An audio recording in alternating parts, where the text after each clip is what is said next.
Now, coming to Woodward Sports, Woodward and Main Street, the Woodward Sports Network Detroit Lions Show. Let's go! Catch Gabrielle D. Phillips, Matt Broder, and Terry Foster for all the latest news on your Detroit Lions every week. Only on the Woodward Sports Network YouTube channel and woodwardsports.com.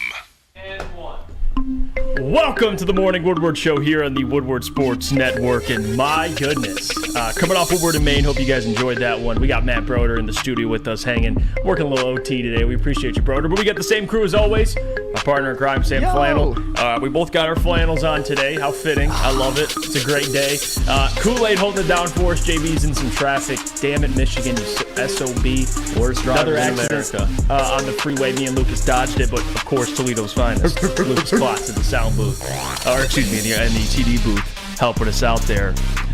Before we get into anything, man, I know we watched last night's game, and it was interesting. It was, and I had a feel. I mean, we talked about it yesterday. I am worried, and I'm not a Chiefs fan, but that Chiefs wide receiver core, it's an intriguing bunch. You have Rashee Rice. Intriguing bunch. Oh, it's intriguing. Justin Watson led the team in targets. I wouldn't say intriguing for the right reasons, though. No, in a bad way. Yeah. In a bad way. You had Rashee Rice, who I think is the best out of the bunch. And you got guys like Justin Watson, and they've been trying to figure it out all year. And it caught up to him, Sam Flannel. The Eagles, they got lucky, an MVS drop. It was right in his hands. I may have had money on him. A little frustrated. But MVS single-handedly essentially lost that game because that play would have put the Chiefs up with minimal time for the Eagles to respond there. But man, oh man, what a game! Yeah. Unfortunately for the Lions, the Chiefs did not come out on top. Yep. When we all were kind of held hands with each other and rooted for the Chiefs, everyone knows the Chiefs are kind of not my number 2 team, but I love Patrick Mahomes. They're your number 2 team, Flannel. It's okay. Everybody has number 2 teams. If the Lions don't win the Super Bowl, I want it to be the Chiefs. But this is the week where the Chiefs winning could have really benefited the Detroit Lions, because we all know the Eagles have a very, very tough stretch of games coming up that they're in the middle of, that they're 2-0 in, by the way, after that victory over the Chiefs. But the Chiefs, they gagged that game away in so many different ways. And I saw a tweet. I don't know who specifically it was and exactly what it said. I'm paraphrasing, that basically said the Kansas City Chiefs this season have the worst wide receiver core of any contending team he's ever seen. And besides for Travis Kelce, it's absolutely right. And even Travis Kelce let the Chiefs down last night. He had a big fumble in the red zone when the Chiefs were looking to go ahead 24-14 in the fourth quarter, and at very worst kick a field goal. And he dropped like the 3rd and 2 right before he had I know he made up for the 4th and 2, but still, it's like those weren't Travis Kelce type of plays. Absolutely. And it wasn't just that. And you know what? Before everybody gets to it, Patrick Mahomes did throw a terrible end zone interception. That was egregious. That cannot happen under any circumstances. But to be fair, at that point, the defense had helped him out. Patrick Mahomes had kind of helped make up for it. Isaiah Pacheco was running the ball very, very effectively. And they regained the lead. And they still had plenty of chances to win. Marquez Valdez-Scantling drops that pass in the end zone that would have given the Chiefs a lead on a perfectly thrown dot by Patrick Mahomes. And then on 4th and 25, when all looked lost, Patrick Mahomes actually threw a really, really good ball. Justin Watson had found a hole, and he dropped it, which would have given him a first down and given him a chance to win the game. It would have probably completely deflated the Eagles' defense. And then earlier on, after Travis Kelce had fumbled and the Chiefs' defense had stopped the Eagles, the Chiefs got the ball back, and on a big 3rd and 4, Patrick Mahomes puts a slant right in Justin Watson's hands, and he just drops it. It was some of the worst.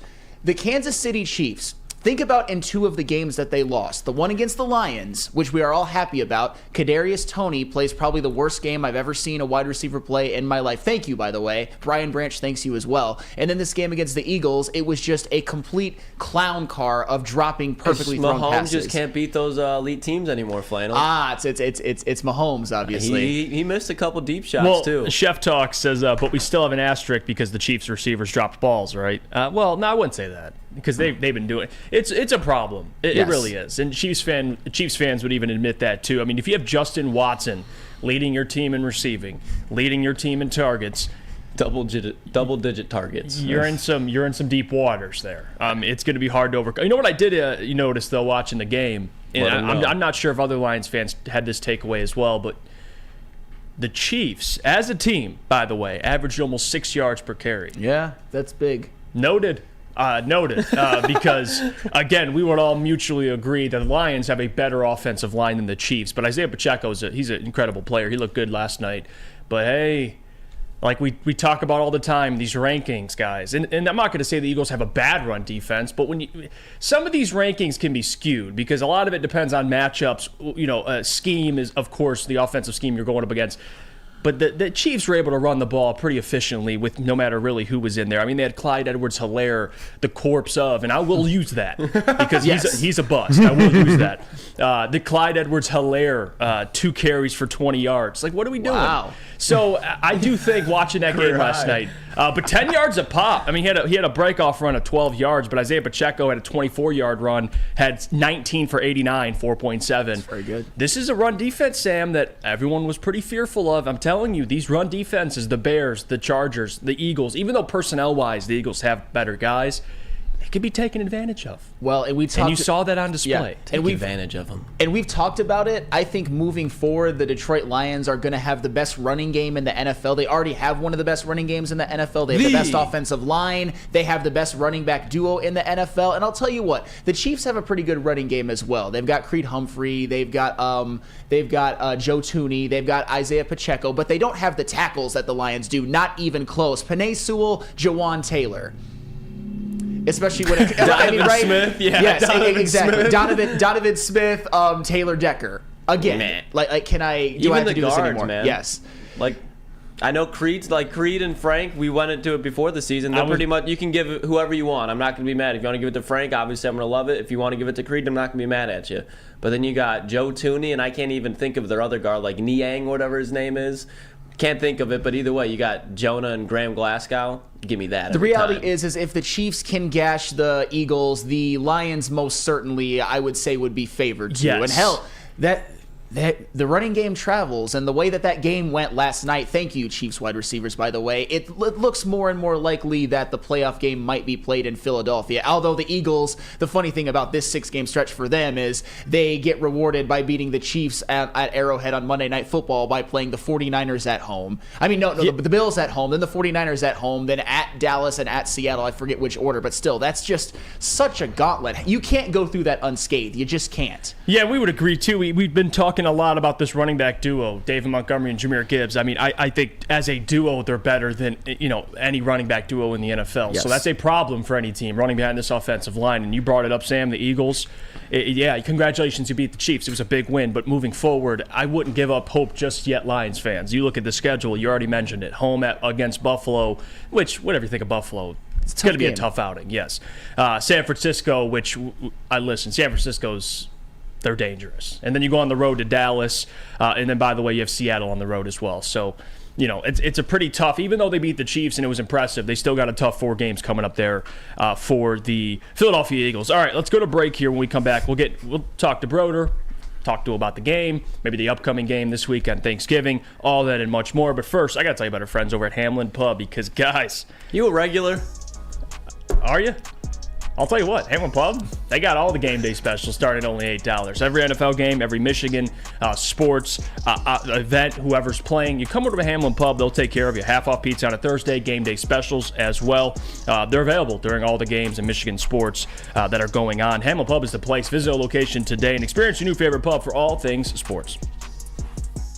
Join Woodward Sports' own Jeff Iafrate, along with special WSN guests for the most anticipated Lions season in decades. Filled with different surprises and expert analysis. You're not going to want to miss out. Go to our Woodward Sports YouTube channel on Sundays and tune in live from 9:30 to 11:30 a.m.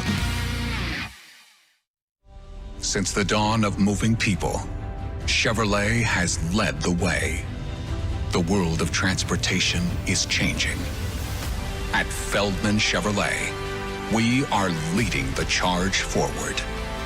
With every electric vehicle, every mile traveled, one Feldman at a time. The company that puts more Chevys on Michigan roads is now the #1 name for Chevy electric vehicles. Woodward Sports' own Tom Mazaway and Sam Stick Day will be hosting our Lions postgame show after every Lions game all season long. Tune into the Woodward Sports YouTube channel for his hot-off-the-press takes, game analysis, and Kool-Aid sipping celebrations. You won't want to miss it. Join Maz, Stick, and special guests each week immediately following every Lions game, exclusively on the WSN YouTube channel. Join Woodward Sports and Long Drink live this Thursday, Thanksgiving Day. Gobble, gobble for the official Lions VIP tailgate party. It's at Eastern Market in shed number 5, and it is going to be a bash starting at 9:30 a.m. until game time. The official Lions tailgate is back and better than ever. How would you like to pregame with Woodward Sports and be treated like a VIP? Food, beverages, and entertainment all included. Get your tickets online today at bullseyeeventgroup.com or win some from Woodward Sports today. Just subscribe to our YouTube, follow us on Instagram, and direct message Lions VIP. VIP. We're back. It's the Morning Woodward Show here on the Woodward Sports Network. By the way, JB's in the studio. The man, the myth, the legend. We got to stop. Everyone just take a moment. Yo, what's up? And say what up to the goat. What up, JB? You had some traffic? Let's coast. You made it here live. I know, I made it here alive, but yeah, there's a bunch of traffic going on right now. It's raining. It's wet outside. Be careful. There's accidents happening all over the place. Not to mention also there are cops all over the place trying to make sure you're not speeding as well too to get to your destination. So just be safe. Guys, please. It's like 40 degrees outside. It's raining. Do not act like you don't know how to drive just because the road's wet and it's a little cold. Just drive like a normal human being so you don't mess up everybody else's day that's just trying to go on about it. Please. Please, please, please. Well said. It's my biggest pet peeve. When it's just like any type of weather conditions, all of a sudden people just freak out. They're driving with their panics all the way down the expressway, just like they've never driven before. Right. Exactly. Wake up! People just forget. Be an adult. Be an adult. Be an adult. Good news, by the way. I've been trying to get Lions tickets for me and my dad to go to the Thanksgiving game. We just got them. Yeah. Let's go. So I'll be down there Standing Thanksgiving. room tickets Thank you for that. Standing room tickets, or you got regular tickets? Regular tickets. Oh, damn. I don't know how we managed to get it done. I just got the text, so I'll be down there. If you're down there at Thanksgiving, come say what's up. That'll be a good day. That'll be a good day. Yeah, we're gonna have to. Yeah, well, that's a whole nother problem. Figure out the pregame. Anyway, we'll keep going. All right, let's get into it, Broder. Welcome to the show. Hey, Jeff. You know what day Flannel. it is? It's Tuesdays with Broder. Lucas. JB. Woodward Night Zone, 8 p.m. to 10 p.m. This man covers the Lions for Woodward Sports. And Broder, I want to ask you Talk to me. start off your reaction to what the hell happened Sunday. We know you've been a big Jared Goff guy, and it's funny because he struggled for 3 quarters, probably had his worst 3 quarters as a Detroit Lion, and then in the 4th quarter, he was damn near almost perfect. So can you kind of go through your thoughts on the Lions just finding a way to get it done? Yeah, it was really like literally a glass case of emotions. Jared Goff, he didn't have his best 3 quarters, but he and the rest of the team, when they needed him the most, they played well, and they played a savvy last 4 minutes of the game. It felt like that the last 2 drives that they had were literally poetry in motion. It was, I've said literally twice, they weren't literally those things, but the offense was really moving. The mistakes that they were making earlier in the game weren't the case there on the last drive. So, just to sum it up, it was an ugly game, but when they need them the most, they made the plays on both sides of the ball. Yeah, see, that's what it came down to ultimately. I mean, you look at all the statistics that came out after the game, and I was shocked because it's, all these teams that are in a similar situation. It was like 0-70 or whatever the hell it was. No team found a way to get it done. 0-84. 0-84, Yeah. Thank you for that. And they found a way to get it done. So there's 2 ways to look at it. One is it's concerning because, there was parts of that game where, especially defensively, maybe they, coverage wasn't bad, but defense wasn't looking great. Offense wasn't looking great. But I think the overall takeaway is you're not going to play your best game. And they found a way to get it done. I think that's the bigger takeaway because I know we can come in Monday and be like, listen, man, the offense, Jared Goff throwing 3 picks, all that's concerning. I think it should be the opposite. It should be like if this team can just kind of be lackadaisical and just walk through and not give a damn and find a way to win. I think that's a true sign. Yeah, it makes me optimistic, and it makes me even more optimistic about Jared Goff. Just seeing him fight through some adversity, whether it was self-caused or not, he and this team fought through some adversity, which will help, coming down in a playoff run. Just being able to recover from that. Jared Goff, he seemed although he was throwing some bad balls, he threw those 3 interceptions, really could have thrown 2 more, one of which could have been a pick six. He never changed his demeanor throughout the whole game. Like, it felt like he never threw that interception the drive before, because he came out playing really, really steady, really, really calm. And sometimes the ball didn't bounce the right way. Literally there's another literally. It was tipped at the line of scrimmage, the ball intended for DPJ. But no, when they needed him the most, he was as calm as ever, and they drove down the field following that Jamison Williams touchdown. Yeah, Sam, I feel like I think if this was Jared in L.A., he wouldn't have found a way to win that game. It's just the growth of Jared. Although the interceptions are not good, you can kind of see the growth and the maturity there, because back in L.A., I feel like Jared would have just melted down. It's a different quarterback. No, that's fair, but to also be fair, the much maligned defense only scored. They held the Bears to 3 points total off of those Jared Goff 3 interceptions. They did score a touchdown though off of that Craig Reynolds fumble on the kickoff return. So the defense kind of kept him in it, and that sort of leads me to my next point, Broder. Yeah, on yesterday's show, I described this Lions team as inevitable, which means that no matter what happens in games, you always feel like they're going to find a way to win, because for the most part, they always do. In their last 20 games dating back to last year, the Lions are a ridiculous 16-4. I mean, that's just insane. Like Super Bowl teams don't play that well at that a clip in the regular season. And in only 2 of the games, they've been outplayed thoroughly. It was the one game against the Panthers where they gave up the franchise record for rushing yards, and then the game to the Baltimore Ravens where Lamar Jackson arguably played his greatest regular season game. And this is a guy that won an MVP in 2019. Other than that, it's just a lot of wins, the game against the Bills and then the game against the Seahawks, which, shoot, the Lions have had some trouble with the Seahawks, but that's another story for another day. Because even when the Bears were ahead 26-14, and the Lions got the ball back with almost 5 minutes left, I still kind of felt confident, because it was like the Bears could have killed them when they had the chance, but they didn't. Do you understand where I'm coming from, and did you share that sentiment at all? I did. We got lucky that Eberflus was coaching kind of like drivers on the road this morning, just like ultra conservative. He changed their whole dynamic of their offense changed at the end. So there was a little bit of help there, but for that defense to come out and get a stop after the Jamison Williams touchdown, I think that drive was 26 seconds long. Yeah. It was like 2 runs and an incomplete pass, and all of a sudden the Lions get the ball back again, driving down the field for the win. Every ball bounced perfectly for the Lions to pull off that comeback, and they took advantage of it. You got to give them credit for that on both sides of the ball. Yeah, you have to. Another guy you got to give credit to, Jamison Williams. Yeah. And by the way, the reason why it's important, me and Sam will argue about touchdowns that are called back, but the big thing, and Sam even agreed with this yesterday, is it was big time what he went out there and did. They needed a touchdown. The Bears knew the Lions needed a quick touchdown. St. Brown came up to Jamison before the play and said, "Hey, this ball's coming to you."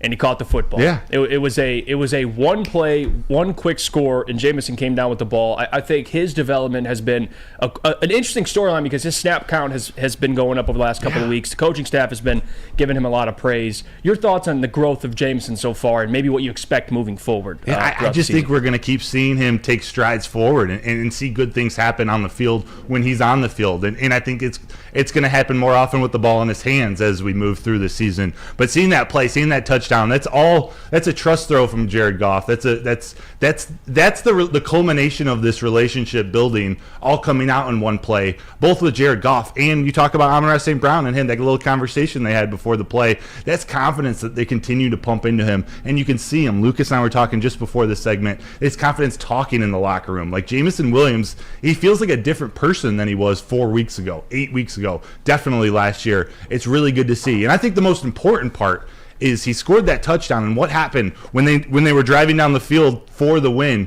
What was wide open for the Lions? The middle of the field. Right. Like they were able to find Amon-Ra St. Brown. Sam Laporta had a few catches there because the middle of the field was open. Jahmyr Gibbs, he was able to catch the ball out of the backfield. Those are the type of football things that Jamison Williams, he can help. He can affect the game without actually catching the ball. That was a huge touchdown catch but then it was what that touchdown catch, what that play does for the rest of the team that very next drive. And they did try to take another shot to him, so they're starting to try to push the ball, and that just opens up the field. I love to see it. Yeah, absolutely. Yeah, definitely a great game out of Jamison Williams, a very impactful game. And if I'm going to say it, it must mean it happened, because I am not a hater, despite what people think. And maybe I've earned that reputation. But anywho, somebody who I almost never hate on and have defended even against some of the haters is Aiden Hutchinson. Aiden. How nice was it for him to get that big play to sort of close down the club? Because 29 seconds, it's not a lot of time, but in the NFL, we've seen quarterbacks drive down and get a field goal. I mean, we saw what Josh Allen did to the Lions last year, although Justin Fields is not Josh Allen. But be that as it may, how big was it for him to make that big play and kind of get him off of the schneid when it comes to sacks? Schneid. Yeah, because as Lions fans, we've seen that happen often. Oh, yeah. And no, it's not Josh Allen, but Justin Fields and DJ Moore, like, they can do some things. Like, they can score quickly, whether one of them just needs to break free, and they're gone. So to get that the very first play on their first-round pick, Darnell Wright, for him to just sneak through and finally get the sack that that we've all been waiting for, I should say. I'm sure he's been dying for it too, was absolutely huge. And how about Sam Flannel just nearly getting that hot take right when he said you called for Aiden Hutchinson a strip sack or a fumble recovery and a touchdown, like all in one play. Well, that was my ultimate hot take. Yeah. What I actually called for was just a strip sack that was returned for a touchdown in some way. But I was also kind of like, my dream scenario is Aiden Hutchinson. Count it, though. We'll count it. If he wouldn't have kicked the ball, that would have been a tutty. We'll count it. No, it was an absolutely Sam huge doesn't play. like what could have been. That's not a big thing. I actually don't like what could have been. So don't count it. Yeah. All right, How about this? We got to be consistent. Fair. That's fair. That's fine. A friend of Freddie Felt 313 in the chat actually caught the ball. And they're working to get it back to Aiden Hutchinson. Yeah, Freddie? I think it was a she. A friend of Freddie's. Oh, friend of Freddie's. Okay. So they're working to get it back into the hands of Aiden Hutchinson. The ball he punted. Yeah. But very cool. I mean, that, like David Montgomery's touchdown celebration, you could just see all the emotion just pour out of those guys. What a comeback! An ugly game, but. Hey, a W. That's a division W. And you could argue, and they've been saying it, Lions players and coaches counts as 2 wins, I would say, just because it's an NFC win, especially for the number 1 seed, those purposes. But it's a division win. Yeah. Speaking of division, you got the Packers this Thursday. It's coming. Your expectations for that? I know we've already seen it on one go around in Green Bay, and they took care of the Packers decisively. But again, it's the NFL. It's a week-to-week league. Everything's different. What are your expectations? How do you kind of foresee the Lions handling this one on a short week, which I think honestly benefits them, because an ugly game, they get to move right on to the Packers. You get to move right on, and there weren't any major injuries in that game. Like That's true. The practice report yesterday, the injury report was very short. So to come out of that on a short week with very little injuries, and it's an opponent you've already played before, so they don't have as much new prep to do. They know the Packers, and the Packers know them too. Dan Campbell talked about it. They both know each other, so now it's about getting healthy, staying healthy, getting to that game. And I expect a lot of the same of that first game. Maybe not as dominant, but I think they're gonna run it a lot with David Montgomery again. They're gonna try to neutralize Rashawn Gary, who's playing really well. I think it's gonna be a high-scoring game. The Packers, though, they are playing a little better. This game, Jordan Love played really well this past weekend, so they've got some confidence. I don't think they're a good team, but you can never trust a team with confidence, especially on a holiday. Weird things happen in Ford Field too. But I do think this team's different. They'll take care of business. What's your concern level for the defensive line, besides, because Aiden can make plays, and he's glad, again, he's back in the sack column. Ali McNeil, another guy that's, again, first interior defensive lineman to have 5 sacks, I believe, since Sue is the number. But someone else, like, is it really going to be Bruce Irvin? Like, who else, especially when you're going to go up against teams like the 49ers and the Eagles in the playoffs? What's your concern level with this defensive line? I like Josh Pascal, but even him hasn't been consistent. Yeah. Just your thoughts maybe on the guys up front, because offensive line, we know what they have. It's elite.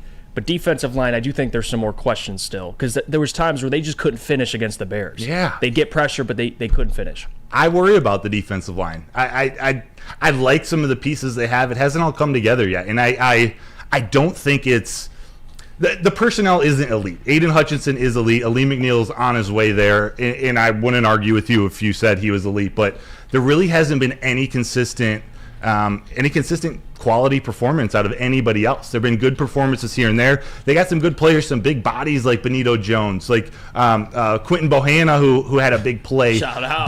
But though, respectfully, those can't be your number ones. Like you need.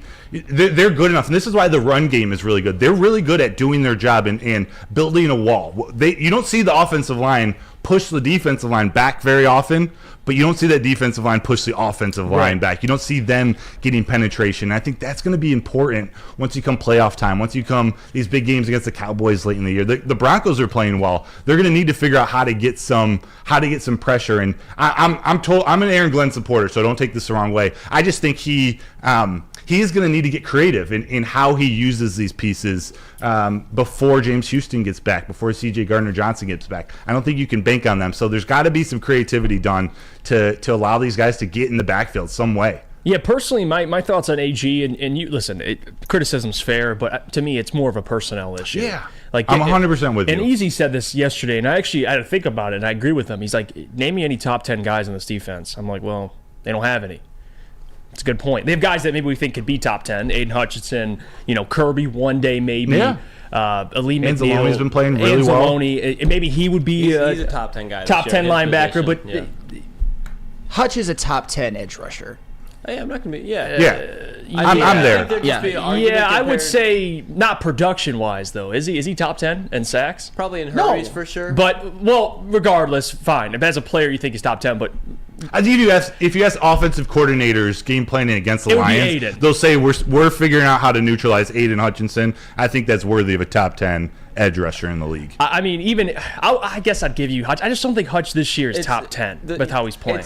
He needs help. You could say top 10 if you want to. I think it'd be fringe, but the fact that it's kind of like shows you like the Lions thought Aiden Hutchinson, and it's not like he's been playing bad. We all thought like he would be a top 5 defensive end this year, and it's not the case. The defense is okay, but I think when we add C.J. Gardner-Johnson back, you add James Houston back, that's when I think it's fair to truly criticize Aaron Glenn if you're doing so. Yes. Just because when you're going up against elite teams and you have good talent, not elite talent on the defense side of the ball, especially at the cornerback position when you're going up against good quarterbacks, it's going to burn you when you don't have that pass rush. Like AG just has to overcompensate more than he was expected to going into this year because you also add on, Emmanuel Mosley, he didn't even touch the field this year. Well, he did for one play and then he got hurt. So that absolutely derailed the season for Aaron Glenn, who's a secondary strength guy.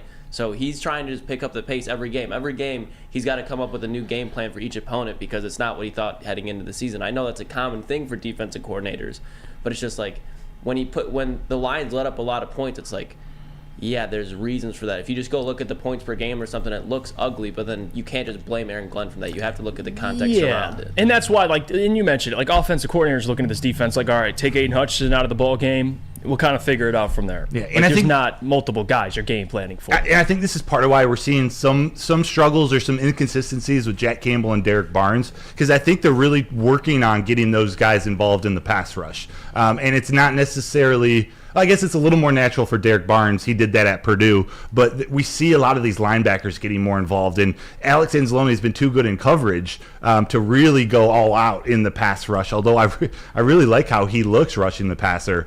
Maybe you get some more out of Brian Branch. We saw some really good things in the backfield. But no, you're right. They got to figure out how to get guys in the backfield and make it difficult for these the more elite quarterbacks as it comes playoff time. All right, awesome. Appreciate you, Broder. I mean, you're more welcome to hang for a little bit. But hey, if you got stuff to do, hey, listen, Broder's he's a busy guy, dude. I mean, he's got Woodward in Maine, he's got Woodward Nights. This guy's covering the Lions.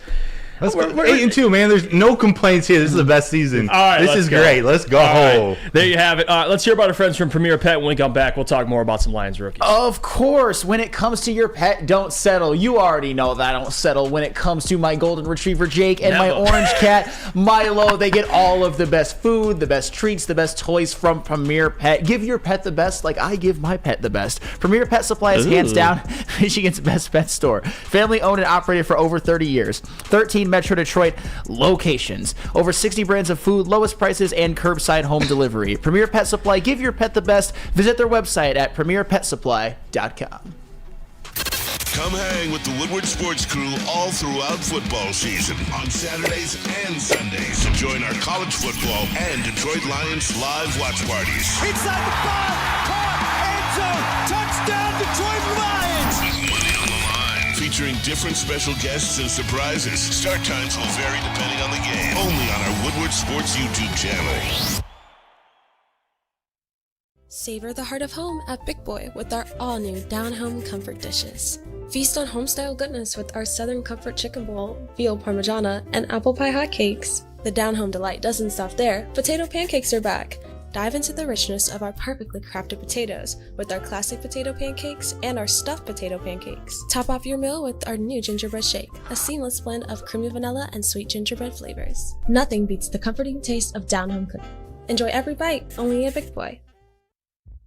Brace yourselves, Detroit. As the sun begins to set, two of Woodward Sports' brightest young stars will be taking the mic for a brand new show. Woodward Nights with Spooner and Broder. The dog days in Detroit are over, and the boys are unleashed. Join in on the banter and hop on the bandwagon of the #1 night show on the internet. Tune into the Woodward Sports YouTube channel every weeknight from 8 to 10 p.m. Woodward Nights with Spooner and Broder.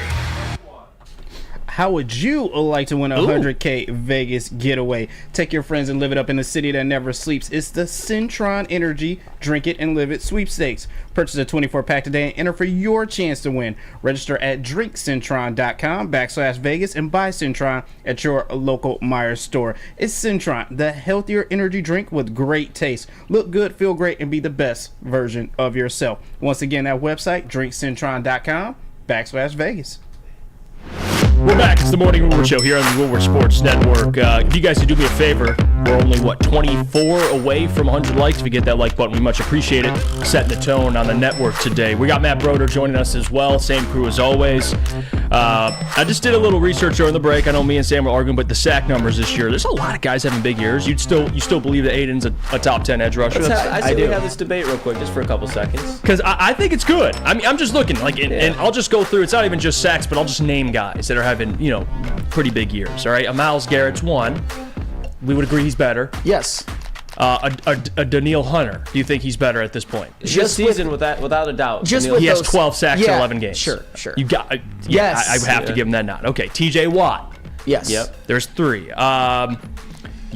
Even if he's having a big year, Khalil Mack. That one's wishy-washy. Yeah, to me I get it. Even if you take his 6 sacks away, he has 5. Yeah. And Hutch has 5.5, doesn't he? Yeah, but they're in a lot of high-scoring games, though. Like, they're always in shootouts, so a lot of passing situations. You got Joey Bosa on the other side. So let's skip Mack. Okay, yeah, so 3. I'll take Hutch over Mack. So we have 3. Max Crosby. Yes. That's 4. Yes. Micah Parsons. Yeah. Yes. That's 5. And I'm not. Listen, I think Aiden's better than Kayvon Thibodeau. He has 10.5 sacks, by the way. Kayvon's having a big year, but I think Hutch is better. Kayvon Thibodeau is also 82nd in PFF ratings, and Hutch is 7. Okay. Well, But PFF is the most useless stat of all time, I'm sure. They also have Alexander Loney as the #1 coverage linebacker. They do. So that's 5. What about Leonard Floyd? 9.5 sacks in 11 games. No. Hutch is better than Leonard Floyd. Josh Allen, who has 9.5 sacks in 10 games. having a better season this year. So that's 6. He has 9.5 sacks in 10 games. Hutch will be better with his same. career, but I think Josh Allen's having his best year of his career so far. No, 100%. So that's why 100%. I'll give it to Josh 100%. Allen. It's not any knock to Aiden. So what are we at? Myles Garrett, Hunter, T.J. Watt, Crosby, The Bosas? Micah Parsons, Josh Allen 6, Hassan Reddick. I'm going to give Reddick 2. I think Reddick's a freaking animal. You watched last night, Just dude? this year. We're not talking about their whole careers. We're just saying just right now this through year. 26 I would say Hassan Reddick's been better. All right, fine. That's 7. Chris Jones. Well, he's a defensive tackle. We'll go through it. We'll skip him. And then you got Montez Sweat. I think Hutch is better. Yeah, without a doubt there. Yeah, I would say that as well. So what are we at? We're at 7 right now. And then you have Joey Bosa. Hutch is better. Yeah, and Bosa just got hurt. He just went on IR. Okay, so that would be we're still at 7, and right now we're only at what? There's still. I mean, there's guys having big years though, like Boye Mafe. I mean, I think Aiden's better. He's got 7, 6. So you could argue he's a top 10 edge rusher. Nick Bosa and Trey Hendrickson are the only ones that you could argue in front at this point. Yeah, I mean Trey Hendrickson. That we haven't already talked about. I know Trey Hendrickson. You'd say it's like it's wishy-washy, but. Who does he have in Cincinnati on that defensive line? And he has almost 10 sacks. DJ Reader, or he might even went down to Houston, I think. I would say Trey this year's been better. So that would be 8. Trey's probably the most underrated end in the NFL. Sure. Like, he's always a game wrecker, and he's so relevant for that we're team, at too. 8, and we kind of disregarded Kayvon and Khalil. So some other people might say, well, Kayvon's having a bigger year. So he is arguably top 10. You could make that argument, but I just don't think you could just be like, yeah, he's top 10. Just based, and again, it's not all hutch. You know how I feel. I mean, get the guy another, like Kayvon has Dexter Lawrence up the middle. Of course, that changes things. So I don't want to completely crap on him, but yeah, I just wanted to go through that really quickly. So there you go. We would say he's probably, if you're arguing, he's probably at 9 or 10. Right now. I wasn't saying 3 or anything like that. Yeah. I was saying probably like 9 or 10. I personally don't think he's top 10, but that's just because I'm factoring in like Mac.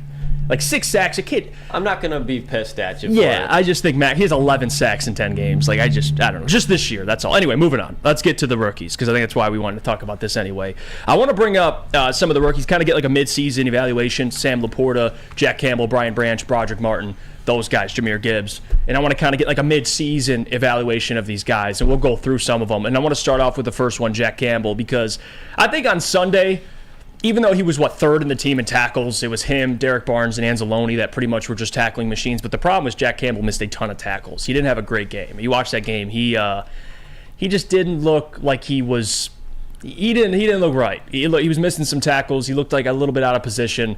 But, again, that's a guy that I think you got to give a little more time to. I'm not going to hit the panic button on Jack Campbell, but there's still some upside there. Anzalone and Derek Barnes are just having better years this year. They are. I mean, the bad news with Jack Campbell is he's, I would say, the one of their 4 top 2 round draft picks that has kind of performed, maybe underperformed as opposed to the expectations that maybe I had for him. He's got his tackles, which he's right up there when it comes to rookies, when it comes to tackles, but he's also 77th out of a qualified 81 in terms of linebackers, in terms of PFF grade. Take PFF for a grain of salt if you want, but still, that's not necessarily a good sign. And when you see him on the field, he's clearly the Lions linebacker 3 at this point. Yeah. Alex Anzalone has blossomed into a borderline Pro Bowler, and Derek Barnes, I think, has played better than Jack Campbell. So as of right now, Jack Campbell has been a little disappointing. I would give him like a C-, something like that. Yeah, I would agree. If you're giving him a grade, it can't be any higher than a C, Broder. Is that fair? Like C-, I think, is like friendly. I would say C-. For the game yesterday or Sunday?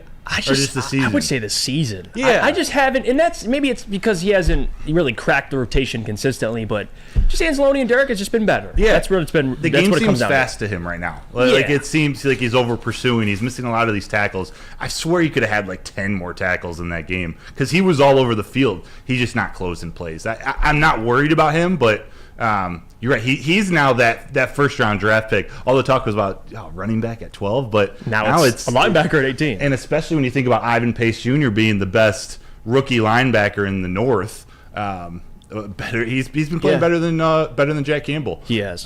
That's a question mark.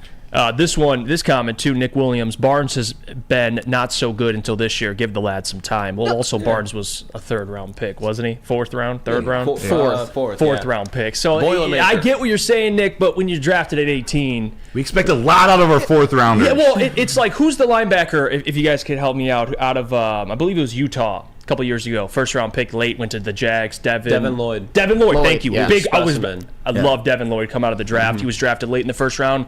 Dude had to just walk down. Had a pretty good rookie year. So I wouldn't be mad if people are disappointed with Jack either. I wouldn't, because I was huge on Devin Lloyd too. And I was watching him. He had a lot of games like Jack did on Sunday at first. And my whole thing is like, you can be worried about Jack, but look at Derek Barnes. Look at Alex Anzalone. Malcolm Rodriguez. What do all these guys have in common? Kelvin Shepard.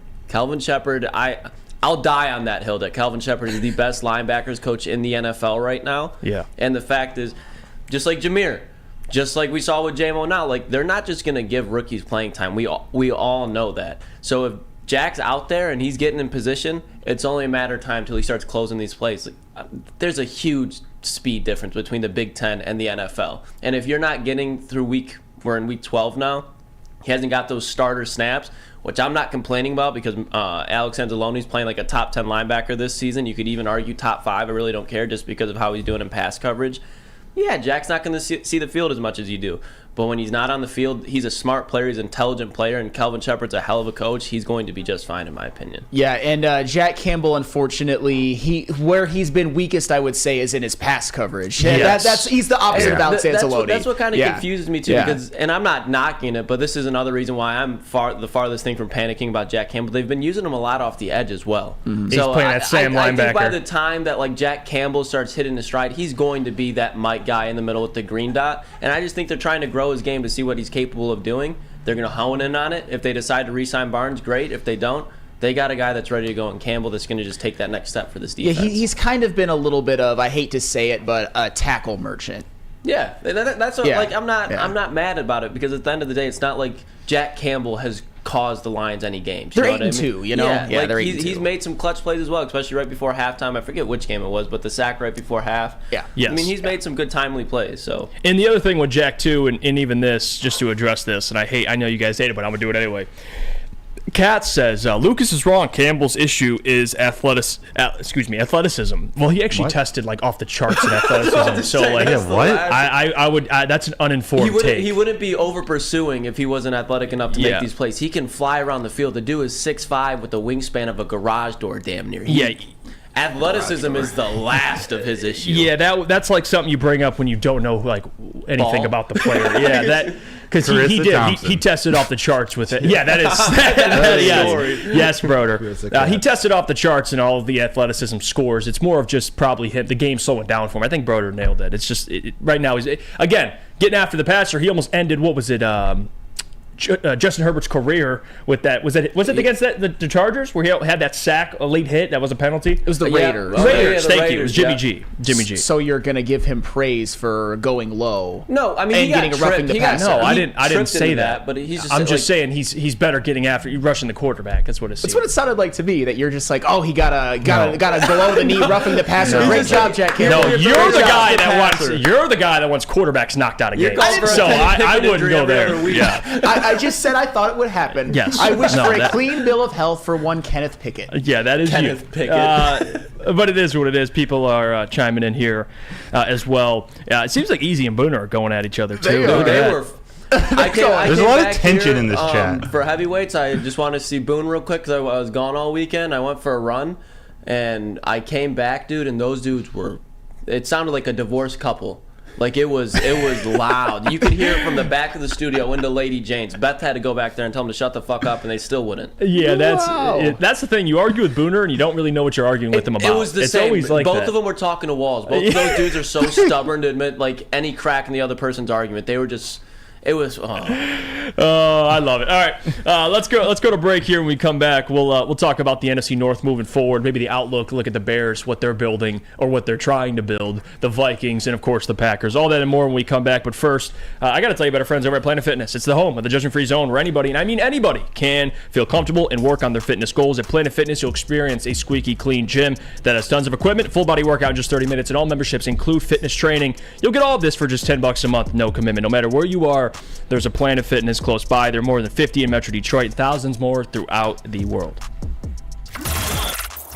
Woodward Sports' own Tom Mazaway and Sam Stick Day will be hosting our Lions postgame show after every Lions game all season long. Tune into the Woodward Sports YouTube channel for his hot-off-the-press takes, game analysis, and Kool-Aid sipping celebrations.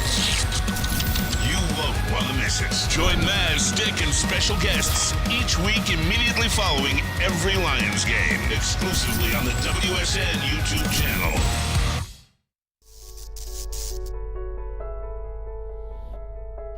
We've just received word. The world's cannabis supply has vanished. The public is outraged and has taken to the streets in response to this tragedy. The individual responsible acted alone, and we can only hope they will make things right soon.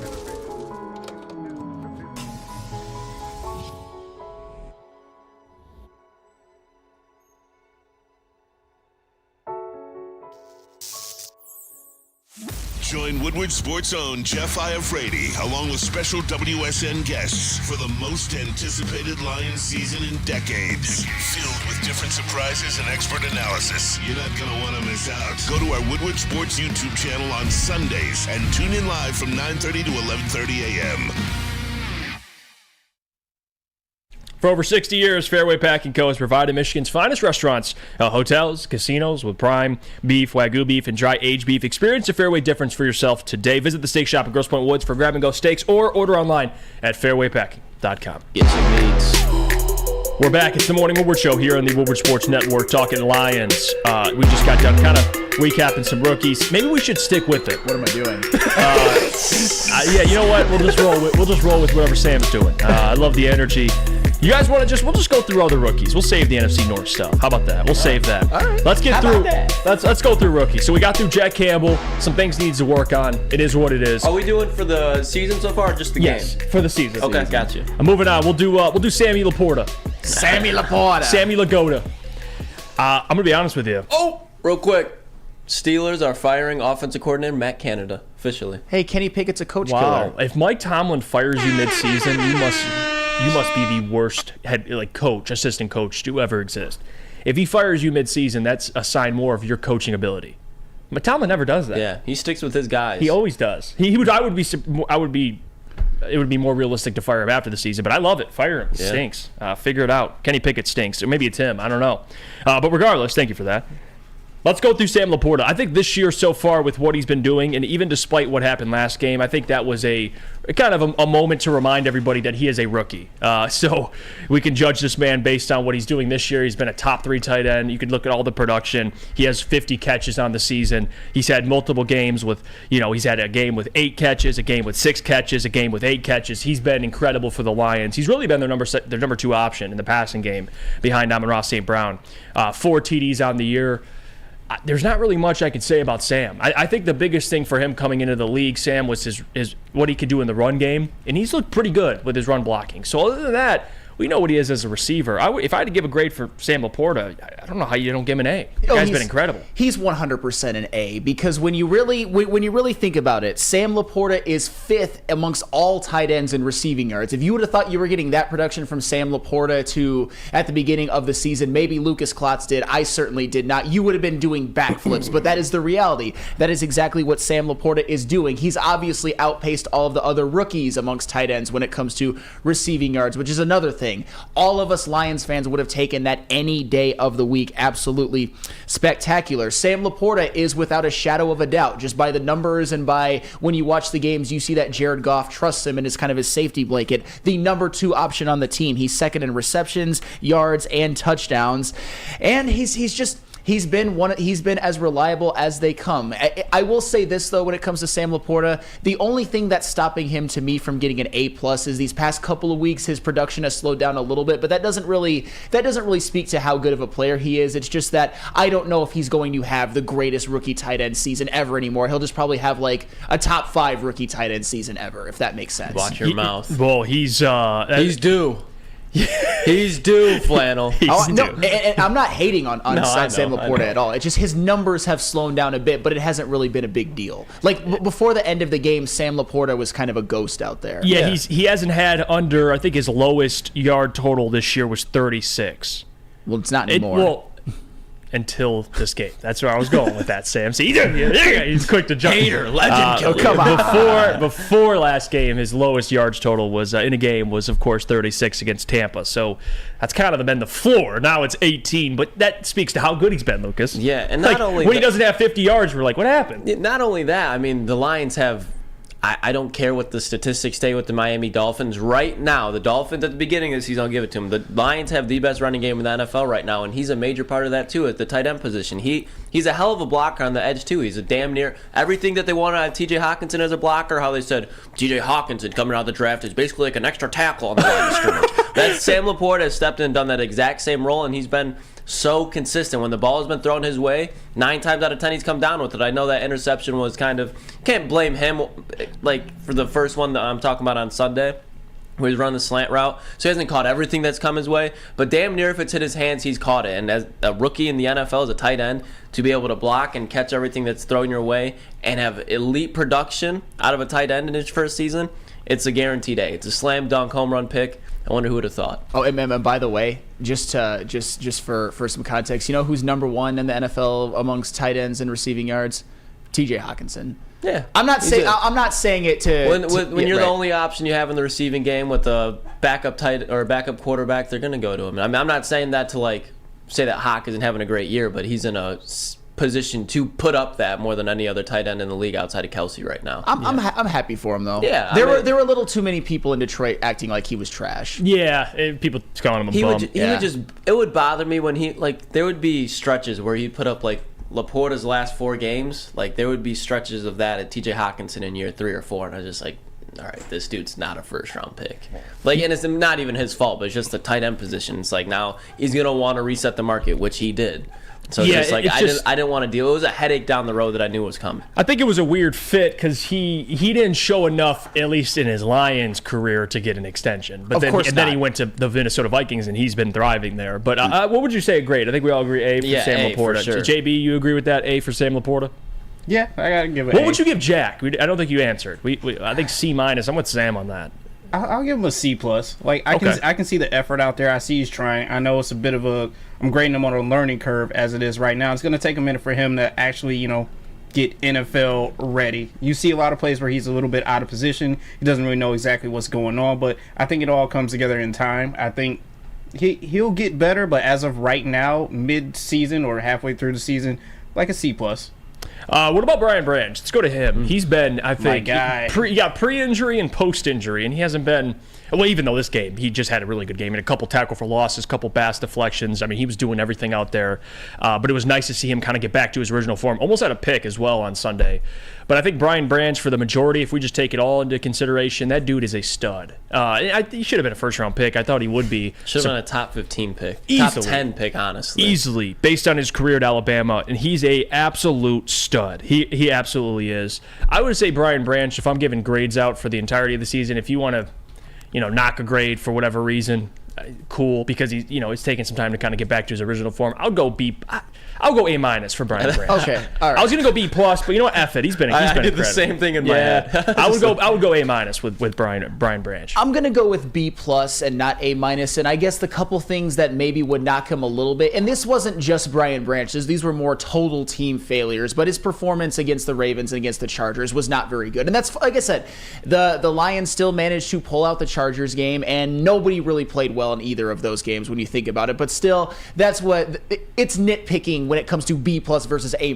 Either way, Brian Branch has had a very excellent, I would say, rookie season. I mean, Brian Branch, despite missing a couple games, he still leads the team in tackles for loss with 7. He had three in the last game against the Bears, which was hugely impactful. He was flying all over the field. I got that a first-hand look at him. It was quite spectacular. He's second among rookies in tackles for loss with 7. He is one of 2 rookies in the NFL with a pick 6 with Devon Witherspoon, and that still to this day is the biggest play of the season to me for the Detroit Lions, and he made it. He's right up there when it comes to tackles, and he's missed a couple of games. He's 6th on the team, but the person who is 2nd on the team, Jack Campbell, has only 5 more. So if Brian Branch would have played every game, he would definitely be 2nd to Alex Anzalone.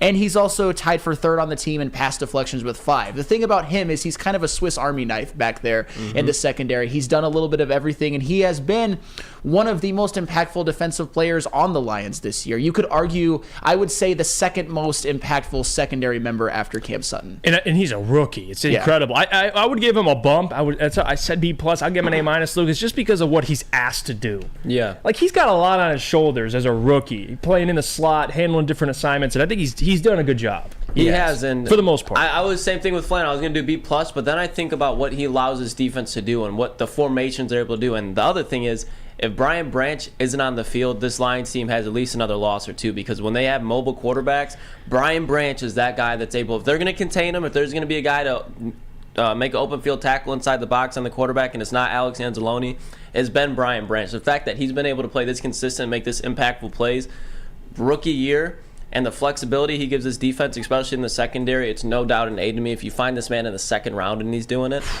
my lord, crazy. So we got JB. What grade would you give Brian Branch? We got A-. You got A. I'm just A, yeah. And then B+. What would you give Brian Branch this season? It's probably got to be A-, just because everything you guys have said. He's been asked to do so much for this defense and for this team, and he doesn't say no. He sits here and goes out there and does whatever he has to do to prove himself. And as Lucas said, a second-round pick that should have gone a lot sooner. I got to give him an A. All-out effort and grit. I love that. All-out effort and grit. Yep. This message has been sponsored by Jeremy Bryant. All right. What about Jahmyr Gibbs? Another first-round pick 12 overall. I know at first we were sitting there kind of waiting for the Jahmyr Gibbs show, and it's out, and it's a pretty good film. I can't even lie. Jahmyr Gibbs has been a stud for the Lions over the last couple of games. Like I said, multiple games with 100 yards from scrimmage. Had 95 last game, almost a little bit away from making another 100 yards from scrimmage. But what grade would you give Jahmyr? For me, I would say at this point, I'm going to give Jahmyr a B+, just because I take into consideration maybe early on in the season. But a lot of that wasn't his fault, though. So I wouldn't be mad with an A, but I'll go B+ this year for Jahmyr Gibbs. I'm going to go with B+, and I'll start really quick with the nitpicky stuff. Not bad. He's had an excellent rookie season. One, he kind of struggled to get the usage early on. He obviously had a bit of his coming out party against the Falcons, and then had another phenomenal game against the Raiders, one of the greatest games any running back has played this season. But he has struggled a little bit with usage. He struggled a little bit early on with durability, and the reason why I bring that up is because that is the reason why the Lions ultimately got rid of DeAndre Swift and why he didn't work. And Jahmyr Gibbs has missed a couple games as well, but he seems to have found his stride. And Jahmyr Gibbs, he's always going to be compared in the first round with Bijan Robinson. So I'm going to kind of compare how they've done this year. Jahmyr Gibbs is second in rookie yards amongst rookies in rushing yards this season with 512, only behind Bijan, who has 612. However, Gibbs has 5 rushing touchdowns. Bijan has 2. Bijan has a yards per carry of 4.9, and Gibbs is his 5.2. So Gibbs has him beat in both of those categories. And furthermore, Jahmyr Gibbs as a receiver has more receiving yards this season than Marvin Mims, Jonathan Mingo, Michael Mayer, Jalen Hyatt, Trey Palmer, Bijan Robinson, and not to be outdone, the great Jake Bobo. There's a couple strays in there that weren't needed. Jake Bobo and Trey Palmer. No. I'm not saying Jake Bobo. They're not strays. They're more to speak on. Lucas, Context. You're very high on Trey Palmer, and he has made some plays. You're very high on Jake Bobo, and we kind of laugh about it, but he's been very, very good this year. But Jahmyr Gibbs, despite having 512 rushing yards, over 5 yards per carry, five rushing touchdowns, definitely the first or second best running back out of this draft class so far, he's done all of that, plus had more receiving yards than every single one of those players that I just mentioned, including guys like Michael Mayer, who I was high on, including guys like Marvin Mims, who has made a ton of explosive plays. Well, not really a ton, more in the kick return game, but he still made a few. A guy like Jonathan Mingo, who, Lucas, you were very, very high on. Jalen Hyatt, who was the Biletnikoff Award winner last year. Jahmyr Gibbs is having a hell of a season. The only thing I think keeping him from being an A+ is durability and usage at the beginning of the year. But I think he will maybe play his way into an A as the season goes on if he can stay healthy. Yeah, I agree with Flannel. We both got him a B+, but it's not like the guy's going to be an A at the end of the season. He's just going to continue to go and keep going there. You're going to go A? I feel like I'm a crackhead for giving out all these A's, but that's just what Brad Holmes does in the draft. They're 8-2, man. Like, especially in the first 2 rounds. With this year, it's an A. And not to mention he's missed 2 games from injuries and he's putting up that production. And he's had the bye week, which some of those players haven't had yet. Right. He's going to finish the season as an A+, in my opinion, especially when it comes into playoff time. All that usage he missed at the beginning of the season, that's going to come into major effect because that's a bunch of hits and knocks that he didn't have to take, and now he's coming into his stride. Jahmyr Gibbs is an A. And there you have it. JB, would you agree with that? A or B? Well, B+. What would you give Jahmyr Gibbs this season? I don't think there's a wrong answer unless you go F. No, I'm not going F. Of course not. There's no wrong answer, but I got to go with B+, and I'm going to nitpick a little bit as well with what Sam said, too. I just think he's not at the level that we want him to be at, especially from where we drafted him. I think the usage is the one thing that's hindering everybody right now. You want to see a lot more production from this guy, but as you all said, it will be an A at the end of the season. It's just... And this isn't his fault either, too. I mean, it's just the usage that how the Lions are using him. And I feel like he could do a lot more than what he is doing right now. Are you happy with it, though? I'm happy with the production so far, but it's just like, from where you drafted him, there could be so much more done that he's capable of, and they're just not using him up to his full potential. I don't know. That's just my opinion about it. That's fair. I think for Jameer, I think we'd all agree that we're happy with what he's been doing. But even to JB's point, there's some criticism you can give him, but the guy's easy. Do you guys think he's a stud? He's like? Are you happy with they took him in the first round this year based on what he's doing right now? Maybe not. I get it. Not at the beginning of the season, but like right now, if they were to keep using him how they were, like I'll take him at 12. See, this is tough for me because I have my philosophy on it is I would say at this point with what he's been doing in the passing game, yes. I do, because he's a weapon. And that's what I was sold on, because I'm not big on running backs in the first round anyway, unless they're, I guess Jameer now or Bijan. So I'll accept it, but typically I would be like, no. I'd rather wait and draft a guy in the second, third, fourth, fifth, sixth round, whatever it is. The one thing that I was excited to see that we haven't yet, which I do think Bennett is holding deep into his play calling bag for late in the season and playoffs, is David and Jameer on the field at the same time. Yes. Like I would love to see Jameer in the slot while David's lined up at the running back, but with the way these receivers are playing, I'm not too mad at it. That's one of those things that I was really excited for going into the season. We haven't really seen that much yet. Shot says Jeff believes in positional value. The laughing face. Well, I do. That's in the NFL 2023. That's what you want. Yeah, I'm kind of, and I agree with how Howie Roseman drafts. Like Howie always takes offensive and defensive linemen every single year, and then you take if there's a wide receiver, there's a lot of position, quarterback, of course. But regardless, who cares what I think? Brad Holmes is a stud. All right. For the last, I guess, 2 picks, I don't know how we should grade these. Broderick Martin, incomplete. I don't really know what to give him. He hasn't really played at all, so I don't think it'd be fair to give him a grade. And we don't even know what he is. And then Colby Sorsdahl, I guess you can give him a grade. I mean, you've seen him at parts. I guess he's made a couple starts. I would say Colby. I'll give him a B minus, C plus, B minus. I think he's been okay. There's probably things he needs to work on, but Dan liked what he saw out of him. I think he held his own, filling in for Jonah Jackson there. So I'll go C minus, C minus. Excuse me, with Colby Sorsdahl. I just think he's been all right. I would say C minus, because the offensive line really hasn't taken that much of a dip when Colby Sorsdahl's in there. I get it. He's insulated because he's surrounded by some of the best offensive linemen in the NFL and the best offensive line in the NFL as a whole, but he's performed okay. Honestly, though, with Broderick Martin, I hate to say this, F. Yeah. F. He can't get on the field over Bohanna. That's a good. That really puts it into context. That's fine, and for the record, that's fine. The Lions are 8-2, and normal GMs sometimes miss on their third round picks. Even Brad Holmes has. But I'm not saying Broderick Martin is a 100% miss, but right. I think people were getting a little too above their skis about Broderick Martin. Like, he could be this year's James Houston, and it's like he was pretty mid at Western Kentucky, to be honest. But that's fine. Yeah. They're 8-2, but could the Lions use someone else on that defensive line to step up? I'm just saying, Broderick Martin, if he actually was a hit, it would be huge for this team, but he's not. And it's fine. They're 8-2. Yeah, and that's the thing with Broderick is, like, you knew he was kind of a project, and I don't really know what to give him. I don't know how to give him a grade because they knew it'd be a process for him. So I don't. Yeah, you can give him an F. I mean, that's fine. I'm not gonna give him a grade yet because we don't really know much about him. Chuck Brewer says in the chat, Jeff and Sam need to answer this. They want every player to have more usage, so who are they calling to lose touches? For who? I don't know what. I'm assuming we were talking about Jameer, and then maybe Laporta earlier too. Well, Jameer's usage is fine right now. He's getting more usage. If you want me to mention J-Mo, well, it would be taken away from other guys that, Josh Reynolds, Khalif Raymond. I don't know. That's how I've always been. Now you're not touching Amon-Ra St. Brown and Sam Laporta's usage.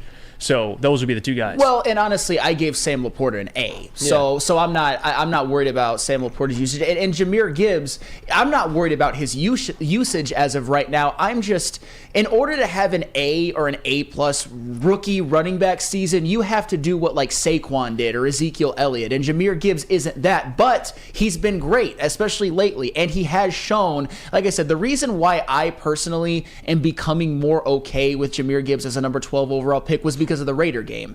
You have to have superstar moments. You have to be somebody who I would say is capable of being the best running back in the NFL, even for short spurts, and that's why. He showed you he can be one of those guys if he needs to be in the clutch. Yes, absolutely. Let's go to break. When we come back, we'll get in. We'll do a segment on top 10. We'll see where the Lions rank on me and Sam's top 10 rankings, and then of course we'll get to the Chiefs too. We'll get to. Oh yeah, I can't wait to see where the Chiefs are. But when we come back, we'll get to that. And, of course, we got What's Trending with Lucas mailbag and much more here. I want Lucas and JB to, just tell me honestly what you think of our list. You could make fun of us. Chat can make fun of us. Whatever happens, I'm cool with it. But before we do that, I got to hear about our friends from Swiss Insurance. Swiss Insurance. Do you have football on the brain? Of course you do. Fall ushers in college and professional football, and this year is going to be awesome. It has been awesome. Fall is also a perfect time to shop your home and auto insurance. Shop it like a pro with Swiss Insurance. They cover Woodward Sports Network, and they should be covering you too. Ask for Mark at Swiss Insurance today at swissins.com or call 248-800-4177. Again, that is 248-800-4177, Swiss Insurance. Brace yourselves, Detroit. As the sun begins to set, two of Woodward Sports' brightest young stars will be taking the mic for a brand new show. Woodward Nights with Booner and Broder. The dog days in Detroit are over, and the boys are unleashed. Join in on the banter and hop on the bandwagon of the #1 night show on the internet. Tune into the Woodward Sports YouTube channel every weeknight from 8 to 10 p.m. Woodward Nights with Booner and Broder. Where's the most convenient place to get that big fitness energy? It's Planet Fitness. Join today for just $1 down, $10 a month. With over 2,400 locations and equipment for every workout, you can get in, get energized, and get going. And with free fitness training and most clubs open 24 hours, everyone belongs in the judgment-free zone. So join today for $1 down, $10 a month, no commitment, cancel anytime. Savor the heart of home at Big Boy with our all-new down-home comfort dishes. Feast on home-style goodness with our Southern Comfort Chicken Bowl, veal parmigiana, and apple pie hotcakes. The down-home delight doesn't stop there. Potato pancakes are back. Dive into the richness of our perfectly crafted potatoes with our classic potato pancakes and our stuffed potato pancakes. Top off your meal with our new gingerbread shake, a seamless blend of creamy vanilla and sweet gingerbread flavors. Nothing beats the comforting taste of down-home cooking. Enjoy every bite, only at Big Boy.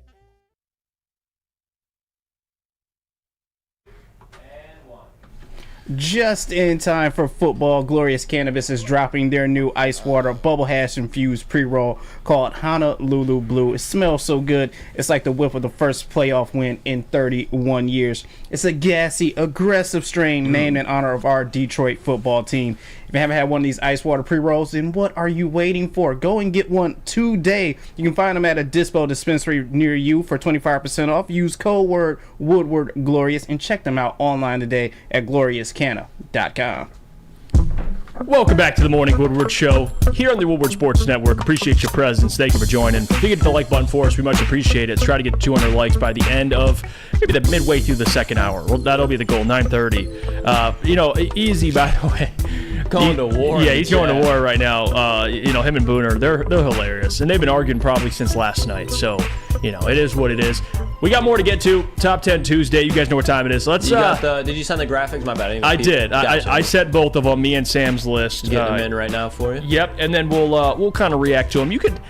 I want to make this a little quicker. I know we spent a lot of time on this. I kind of want to. Even if you just want to put our lists up side by side, and maybe you guys can just live react to them. We don't have to explain the list. Okay. Just see them. Give us your thoughts on the list. Let me get and that people can react to them in live time. And if you ask us questions, we'll answer why we have certain teams where we have. Yeah, we'll do it that way. Yeah, just run through them, just shoot them. I like it. Yeah, rather than just so we can get through this a little bit. But there you go, Top 10 Tuesday. I'm curious where you have the Lions, Sam Flannel. Ooh. I'm curious. And there's a lot of teams I'm curious about because it's weird. I mean, you have like the Browns who are 7-3, but they don't have a quarterback. Steelers who shouldn't be in the top 10. There's a lot of interesting storylines here. Do you have them? Yep. All right, now. Throw them both up.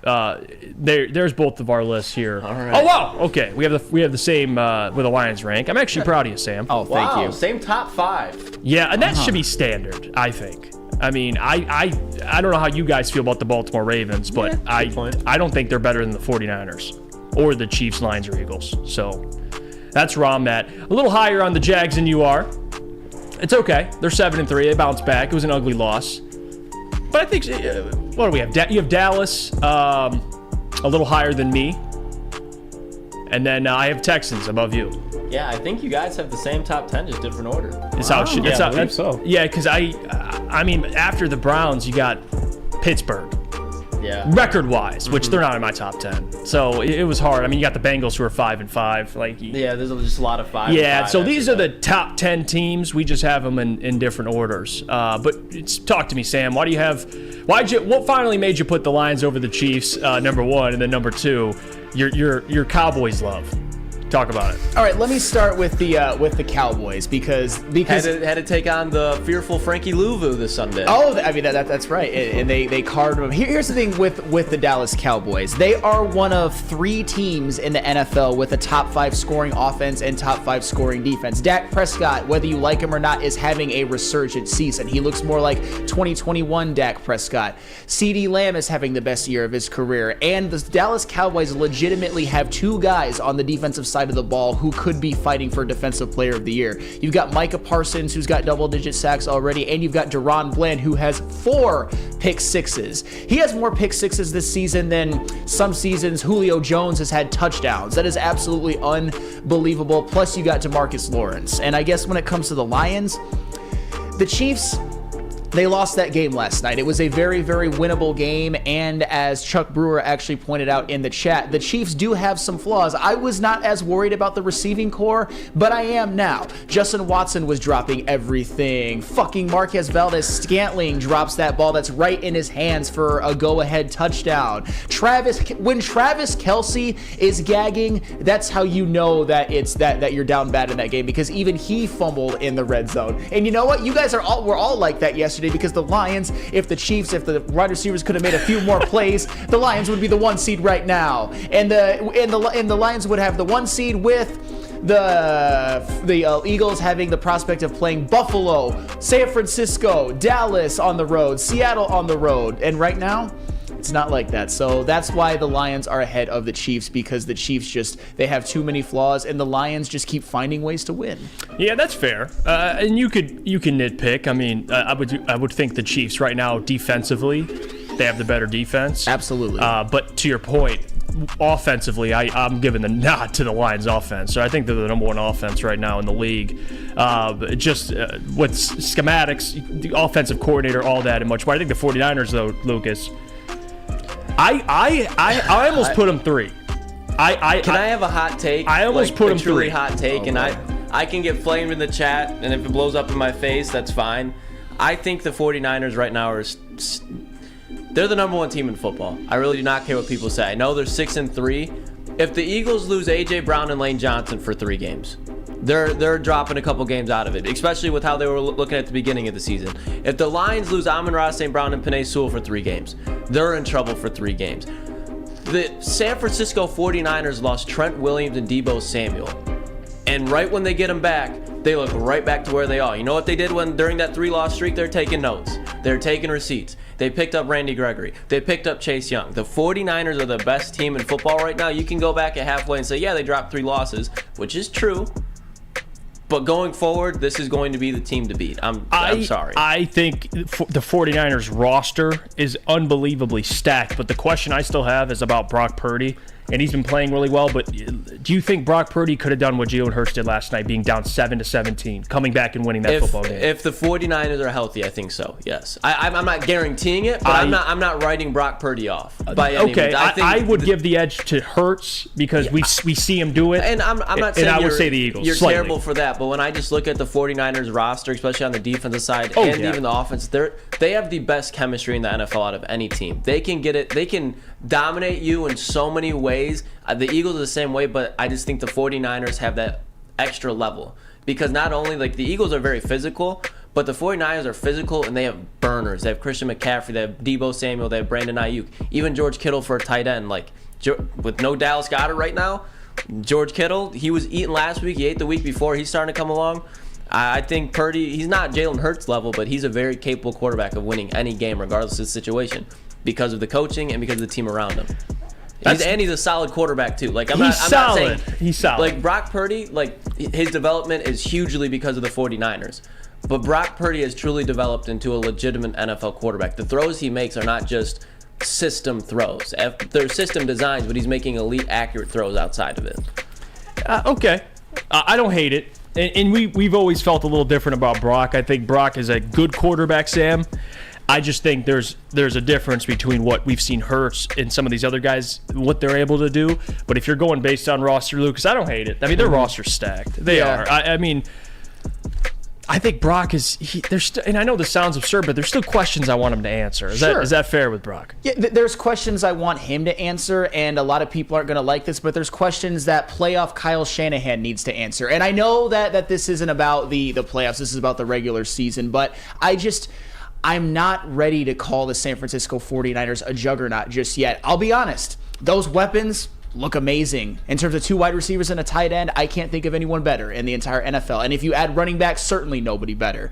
They got Trent Williams. That defense has been eating. I mean, that defensive line, when you look at the talent that they have. The linebacking core, Dre Greenlaw and Fred Warner, bro. Their front seven might be the single most talented front seven I've seen in my lifetime. On paper? I'm trying to think, like I know the Steelers in the 70s. And even the Steelers when they had like James Harrison and all of them, the early Cam Hayward.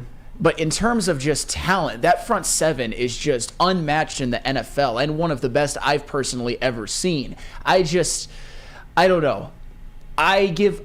For me, on my top 10, I put, like, did you win the game? Or like, what did you do during the season into account, and the fact that the 49ers had a 3-game losing streak. If they've knocked them down, the highest they could be for this week was 4. But it wouldn't shock me at all. That's a team, the San Francisco 49ers, at least for how they've consistently performed in the regular season, I wouldn't be shocked if they won out. Yeah, that's what... I know. Then they're 13-4, 14-3, you know what I mean? And then they're the 3 seed. I'm more worried about the Niners in the playoffs than the Eagles, just based on this year how they've looked. Like if both teams healthy, I'm more worried about the Niners. That's fair. I would be just that matchup too, man. The linebacker core, like that, they got dudes on that defense. I mean, Tufunga got hurt, but they still got a stacked defense. The only thing I give the Eagles without a doubt is wide receivers. But then the 49ers have Deebo Samuel, Brandon Ayuk, and it's the run game. Yeah, you're still screwed. Yeah, and I think Christian McCaffrey. I mean, the dude's miles up better than DeAndre Swift. Like what he's been doing, it's incredible. All right, let's go to break. We come back. We'll go around the NFL. We'll talk about some games over the weekend, and then we'll get to, of course, what's trending with Lucas and Mailbag. But first, I got to tell you about our friends over at Big Boy, because guys, wintertime in Detroit is always better with comfort foods from Big Boy. How about breakfast? They got it. The stuffed potato pancakes are back. The classic lumberjack Santa Fe Garden. Also the new apple pie hotcakes that are also too good to miss. Top it all off with the new gingerbread shake for dessert. Stop by your local Big Boy today. Now, coming to Woodward Sports, Woodward and Main Street, the Woodward Sports Network Detroit Lions show. Let's go! Catch Gabrielle D. Phillips, Matt Broder, and Terry Foster for all the latest news on your Detroit Lions every week. Only on the Woodward Sports Network YouTube channel and woodwardsports.com.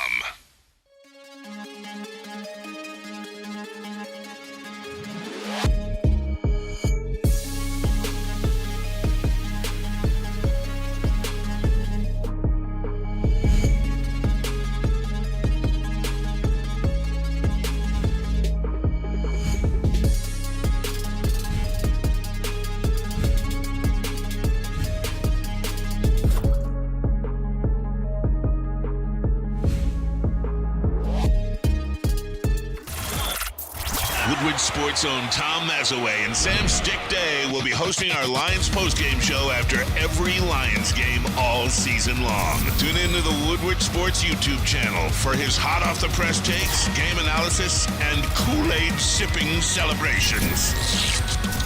You won't want to miss it. Join Maz, Stick, and special guests each week immediately following every Lions game, exclusively on the WSN YouTube channel.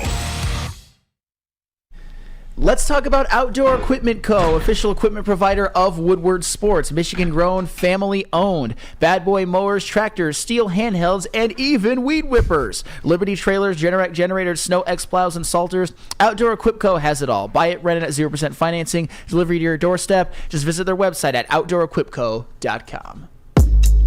Welcome back to the Woodward Show here on the Woodward Sports Network. Thank you guys for sticking with us. More to get to. Let's go around the NFL. We weren't able to do it yesterday. Some of the games that happened over the weekend, kind of react to some of them. One game that I think stood out specifically to me, a couple of them. One, Packers beating the Chargers.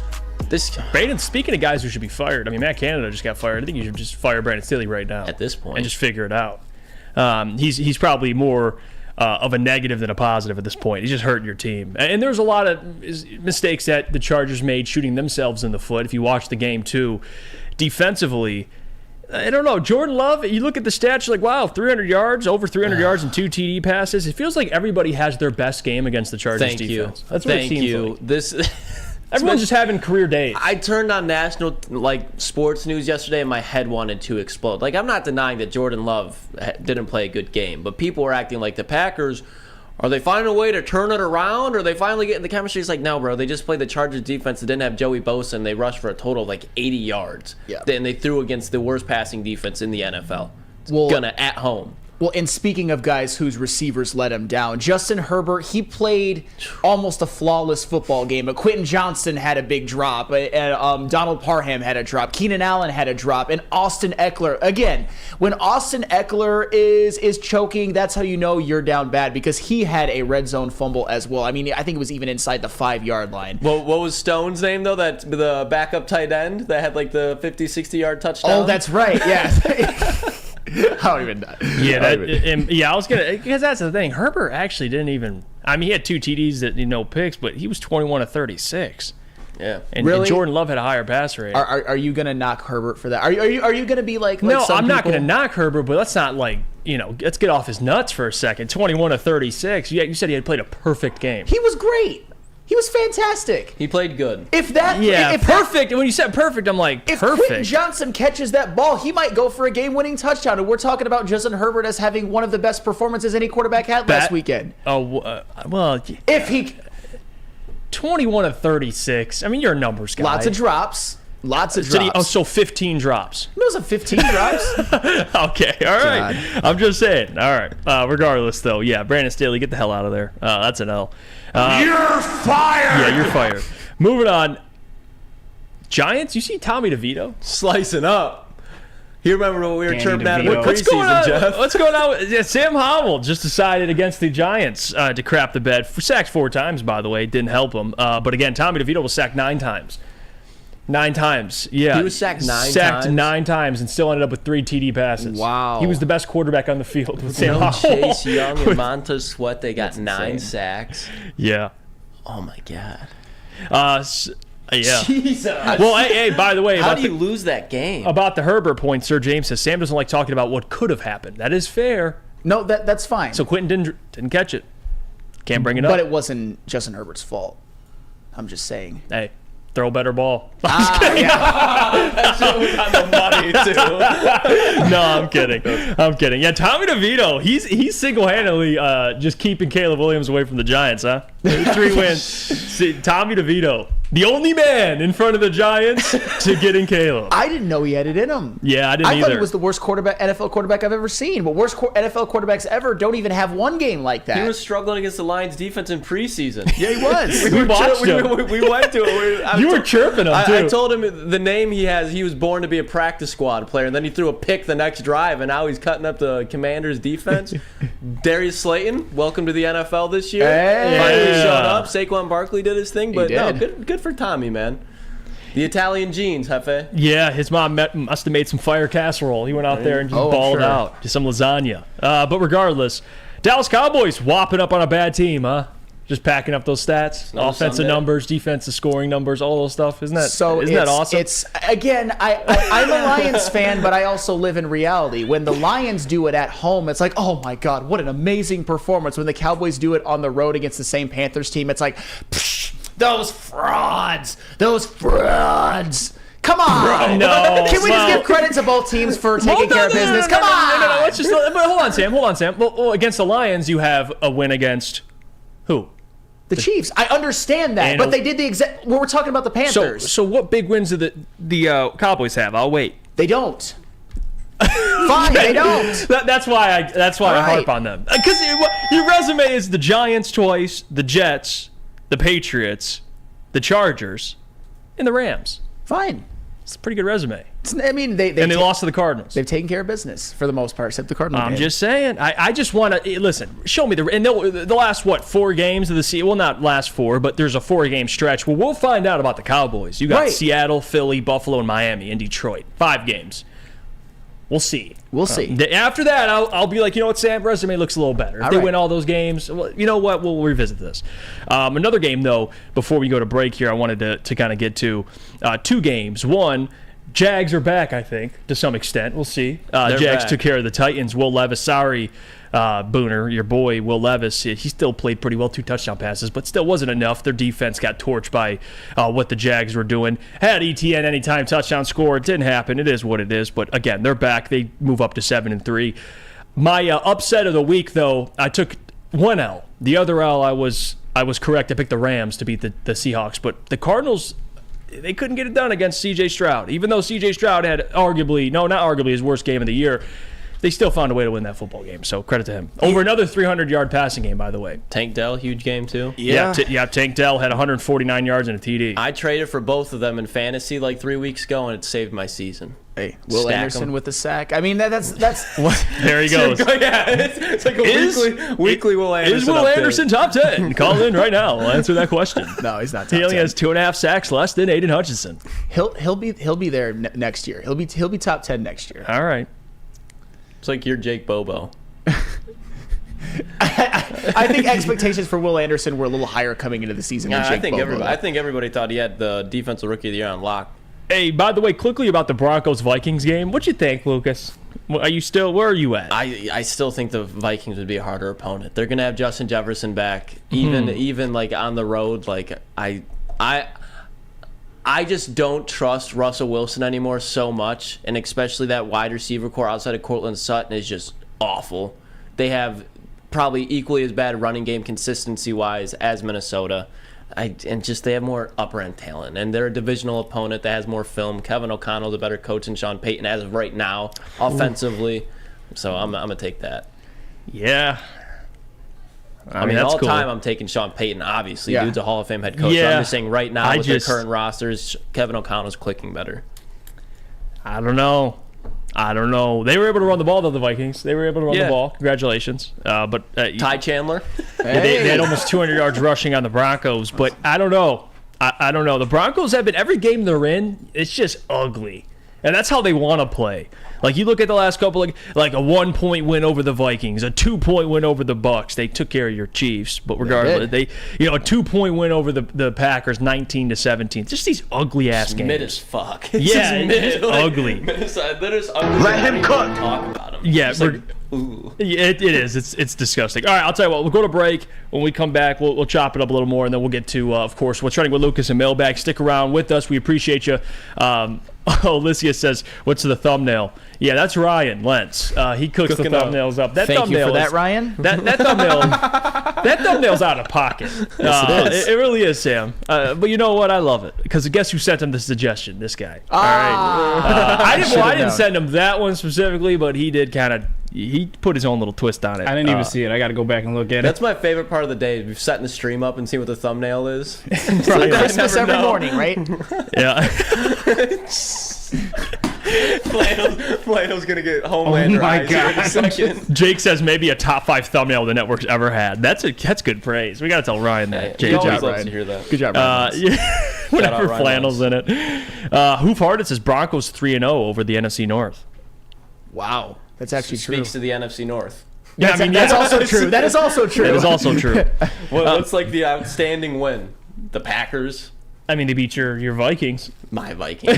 Not my Vikings. I can't stand the Vikings. The only thing I've ever liked about them was Adam Thielen. I already know one day you're going to say your Broncos, so we're going to have to just go back. They are your Broncos. No, they're not. AFC North 10-win team. They are. Or AFC Actually, West 10-win you know what? team. If you go in that way, it's still alive, by the way. They're still alive. He's got a damn near win out. You got to win out. All right. That's all got to do. Let's go to break. Speaking of defenses here, talking about that. Broncos defense look a little better, but Guardian Alarm, they never have any laps. They are always great. Guardian Alarm doesn't have off games. They don't have games where they gave up 30 points. It's always a shutout because let Guardian Alarm offer you customized solutions from real experts. Our professional technicians take the time to recommend security and automation solutions specific to your needs. 24/7 professional monitoring. Call us anytime, day or night, and no know that a Guardian team member will stay on the phone as long as needed. Technology backed by people. Your safety and security deserves technology that's been proven to work and people who have been proven to care. Call 1-800-STAY-OUT. That's 1-800-STAY-OUT. Guardian Alarm, your local security experts. Stop searching for a vehicle and start finding one. Les Stanford Chevrolet Cadillac makes it easy. We harness the power of multiple dealerships and own the biggest selection of GM brands in the area to get you the car you need. With the Les Stanford Group, you'll have access to 4 different dealerships, providing you with more makes, more models, and more choices. We're connected to more than 1,000 vehicles. And with so many high-quality CPO vehicles available, you'll find new car quality at pre-owned prices. You can start and end your search at lesstanford.com today. Come hang with the Woodward Sports Crew all throughout football season on Saturdays and Sundays. Join our college football and Detroit Lions live watch parties. Inside the 5, caught, end zone, touchdown Detroit Lions! With money on the line, featuring different special guests and surprises. Start times will vary depending on the game. Only on our Woodward Sports YouTube channel. Calling all landscapers. This is Darren McCarty.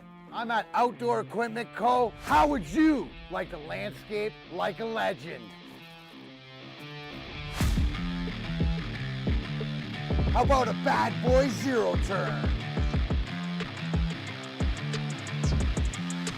And even a chainsaw.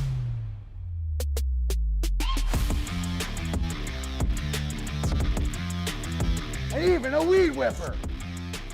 Whether you landscape for your job or landscape for fun, get all your equipment from Outdoor Equip Co., the official equipment provider of Woodward Sports. Michigan grown, family owned. OutdoorEquipCo.com.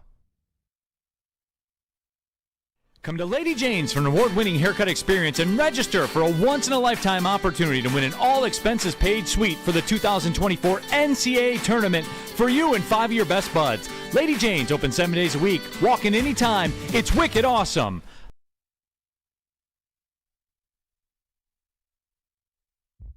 Brace yourselves, Detroit. As the sun begins to set, 2 of Woodward Sports' brightest young stars will be taking the mic for a brand new show. Woodward Nights with Spooner and Broder. The dog days in Detroit are over, and the boys are unleashed. Join in on the banter and hop on the bandwagon of the #1 night show on the internet. Tune into the Woodward Sports YouTube channel every weeknight from 8 to 10 p.m. Woodward Nights with Spooner and Broder.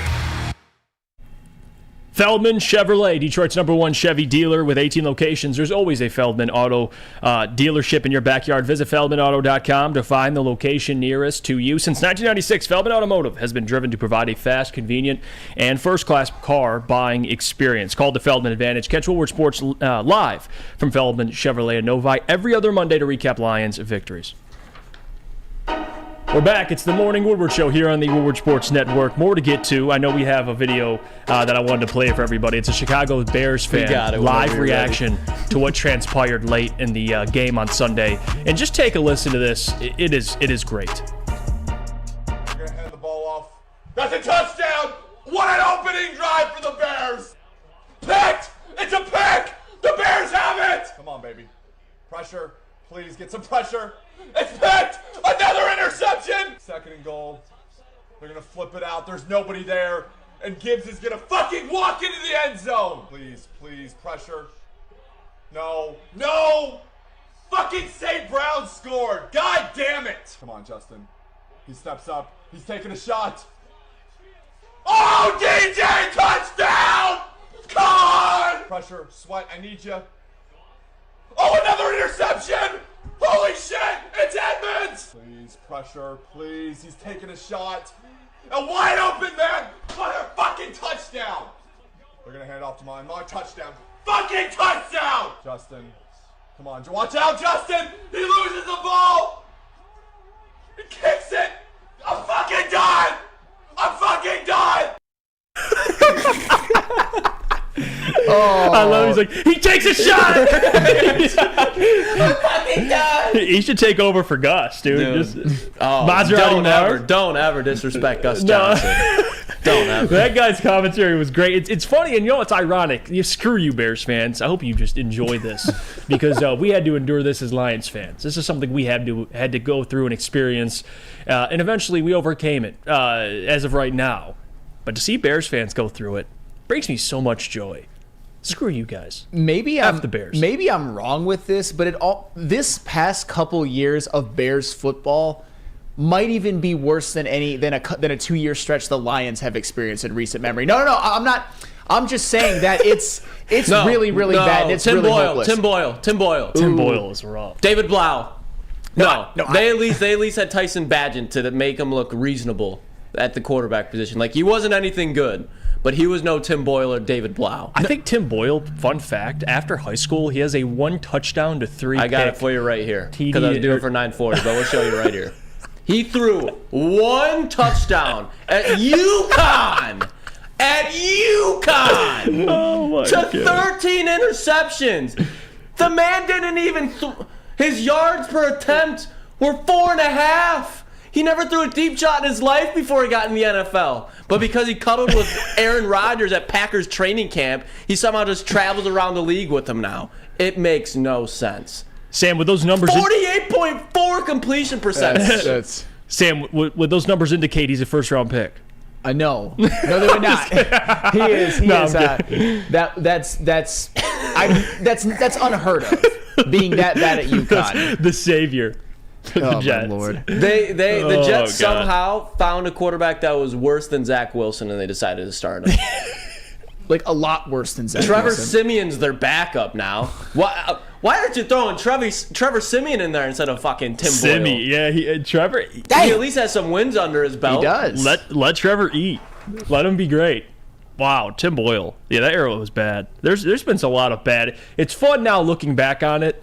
You have a little more fun doing it because the Lions are 8-2. But man, it's been ass at times for a long time. That Bears fan had to have known what was coming. I know as Lions fans, it was very, very bleak when the Lions were down by 12 at one point. But as a Bears fan, you got to know. He takes a shot. After that Justin Fields run as a Bears fan, I would have been like, yeah, we got this one.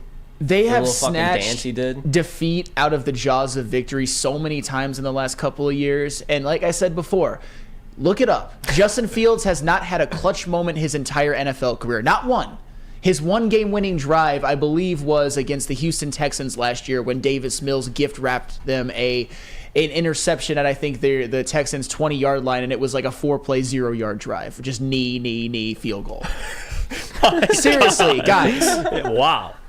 You know what's funny too? It's just man, and the Bears fans too that go through this. This guy cannot be the only one that was screaming at their television. Oh my God, no! Like it's funny now being on the opposite side of it because it feels like for the longest time that was Lions fans. We were the ones that were up in the fourth quarter in a 2-minute drive to score back-to-back touchdowns and we lose. Shots were definitely being fired in Chicago. You could bet that shots were definitely being fired in Chicago. That's probably true, actually. Yeah, that was probably a costly day for some Bears fans. Yeah, that was probably on, that reaction was probably on more of like the PG side of what was actually happening in Chicago. Like that was like the friendly the thing. The city was burning. Yeah, that's it. City was Jesus. burning. All right, let's get to break. We'll get to what's trending with Lucas and Adam. The Pistons suck.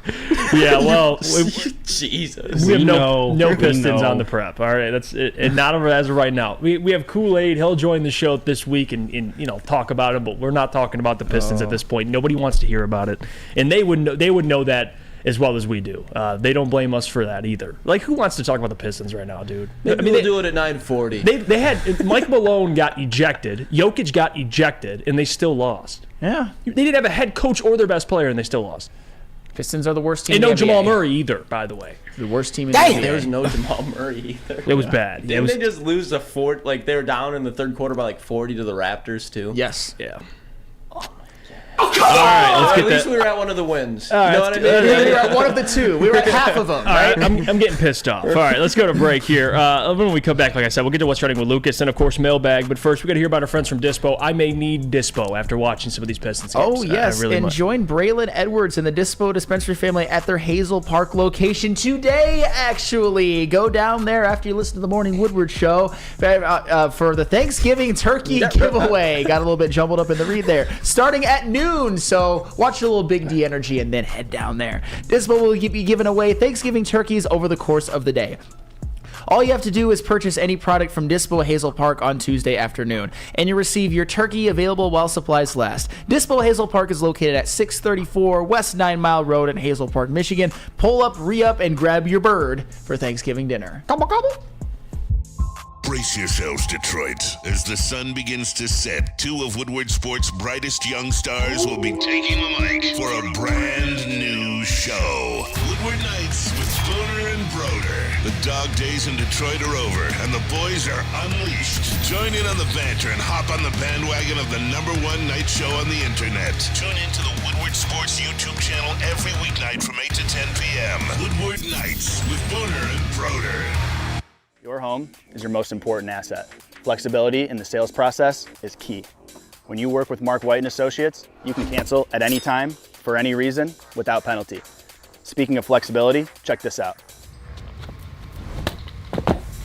Who you work with matters. Hire the best broker in the game.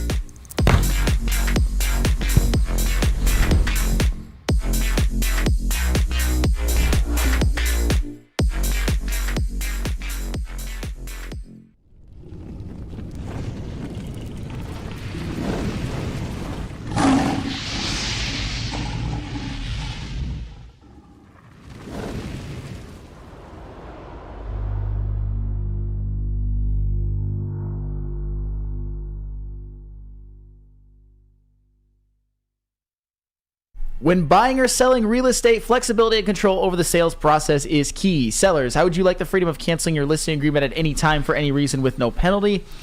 That is exactly what Mark White & Associates offers. It's called the Minute-by-Minute Listing Agreement by Mark White & Associates. Try Mark White's risk-free minute-to-minute listing agreement today. Looking to buy or sell real estate? Visit markwhitesells.com or call 248-290-8242. markwhitesells.com, where flexibility meets success.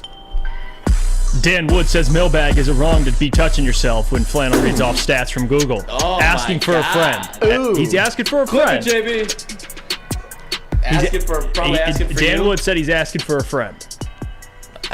Tell your way. friend that, you know what? Handle your business. That flannel sauce. Yo. That flannel stat sauce. Read me those stats. No, don't. Just Nobody's got the stats like Hey, that. yo! That's facts. You got that drop? The stats drop? Read those stats to me, Daddy. that was Damn it, that was JB. definitely a Dan Wood comment that you're reading off, too. It was. Yeah, it was. Dan Wood, you got me in trouble Jesus. a lot here. What?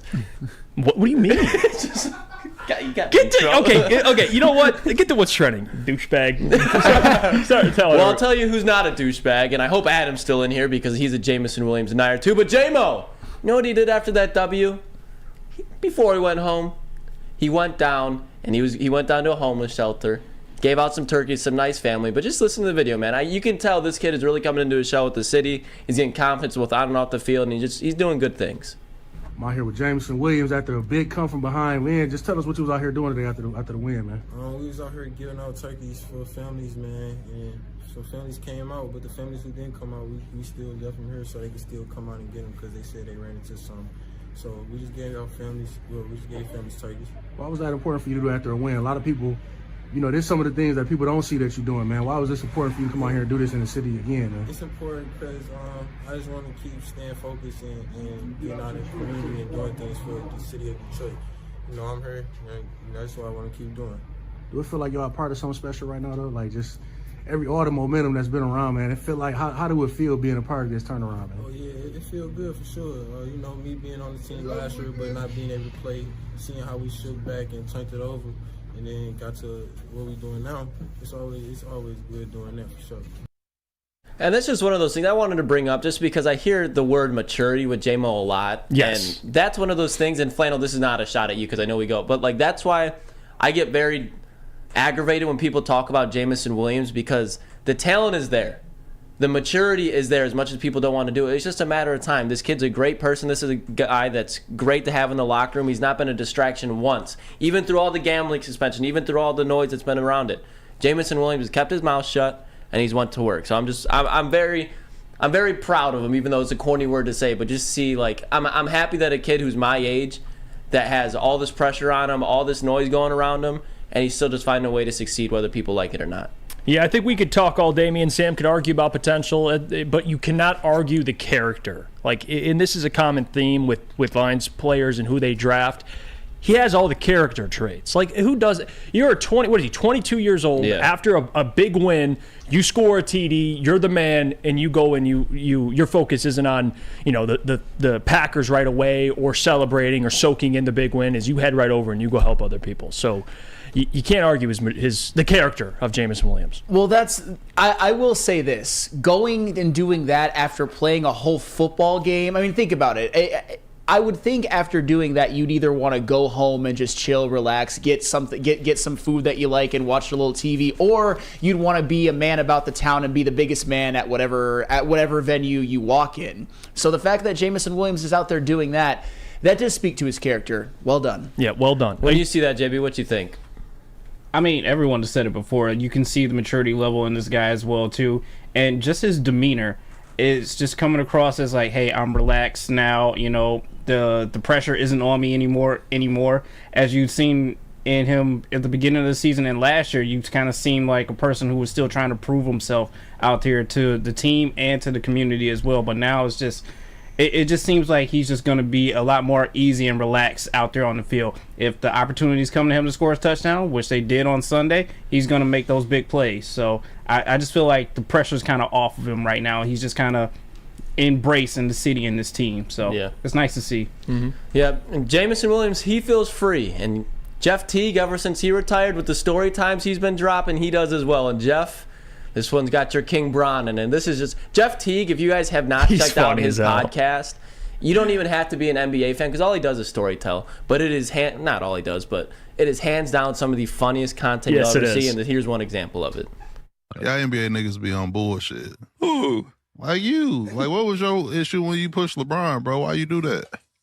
Oh wow! Kind of. Like, why you gotta bring up shit like that? I'm just saying. We're talking about niggas. My fault. Doing a lot, bro. Go like, James. It's fine. No, it's respect. Go James. It's respect. But what made you do that, brother? Nigga, we was losing. Shit, I was sore loser. He was beat my. I ain't win a playoff game against that nigga ever. I was sick of the shit. Oh, we saw. And the nigga was motherfucking fans in Atlanta cheering for him. He running down the court. I say, you know what, bitch? I got something for you.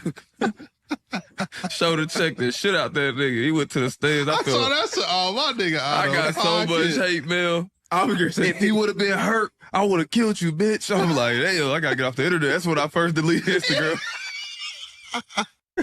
So again, sorry we're the harsh language there, but we're all adults here. We can handle it. You've heard worse things in your life.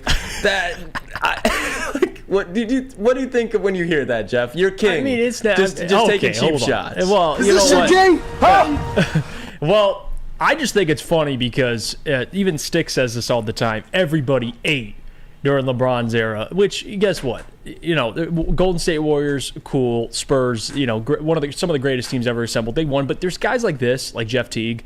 You can even go to the Raptors with DeMar and Kyle Lowry that just weren't able to eat because LeBron was in their conference. Like, Jeff Teague isn't the only one that was like, dude, F this guy. I've never won against him. That's a pretty common feeling. It really is. Yeah, and then even a guy like Paul George, who's in Indiana on those teams, doesn't eat, goes to the Clippers and doesn't eat as well. It's just, to be honest though, Jeff Teague, why are you doing that? You just can't beat him, so you're gonna take a cheap shot. That's fine. He's funny. He's like, people messaging him. If you would have got hurt, I'll kill you. He's like, I didn't delete social media. And you know what? I don't blame people for sending Jeff Teague that stuff. If he would have done that to Anthony Davis, he would have been at his doorstep in under 17 hours, Flannel. Well, no, if he did it to AD, he'd be a season-ending injury. That is true. Well, that's what I'm saying. Flannel would have been outside on the doorstep, ready to go to war for AD. So when did the misconception come in that I'm more of an AD fan than a LeBron fan? LeBron is my favorite basketball player of all time. It's just Anthony Davis takes a lot of slings and arrows, and sometimes I feel like I'm the only one defending him. A future Hall of Famer. Day-to-day Davis. It's not. You're Champion not Hall of Famer. Champion Hall of Famer. Jeff Teague's the man. He's the man. One, and this shout out to JB for this one because he sent it over yesterday. I haven't really watched it, but usually when JB sends over some gas, JB, break it down for us. That video of at the Lakers game, the guy with the half court shot. Oh, that guy. Man, that's just a bad case of events for this guy. But He's at the Lakers game. He's trying to shoot this half-court shot for, I believe, what, 500,000 or something? 55,000. 55,000, something like that, and it's not looking good.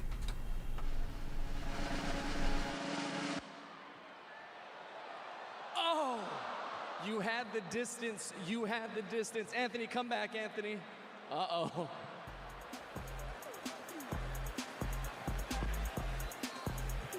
Let's get you up, Anthony. You didn't get it from half court, but we're going to give you a chance to shoot it from the three-point line. Wow. Man was down bad, but you said he tore his Achilles? I think that was the... Yeah, I think that's what it was. I think the injury report came out. So he had a chance to go get a $55,000 half-court shot. Now he's paying that in hospital fees most likely, man. Oh, my God. That has got to be one of the biggest L's this year. I feel bad if he there's was a on a lot of date. L's given out. That dude... Imagine he comes home, he tears his Achilles. It's the like, Anthony what Davis happened? effect. You're in the same building as Anthony Davis. You grace the same court AD plays on. Those things happen. But Achilles, that's unfortunate. That is unfortunate. So it's all Anthony Davis's fault. That's fine. Yep. The basketball gods, they have a funny way of evening things out. LA's court. Damn, poor fan. I hope when he makes the Hall of Fame and puts that sweet gold jacket on that he gives everyone the finger. I will introduce him. No, you I will introduce Anthony Davis. I will introduce Anthony Davis. This is why we say here, why we make fun about being an AD fan. What Chuck Brewer says, this comment's pretty funny. The announcer told him to walk it off. Oh, God.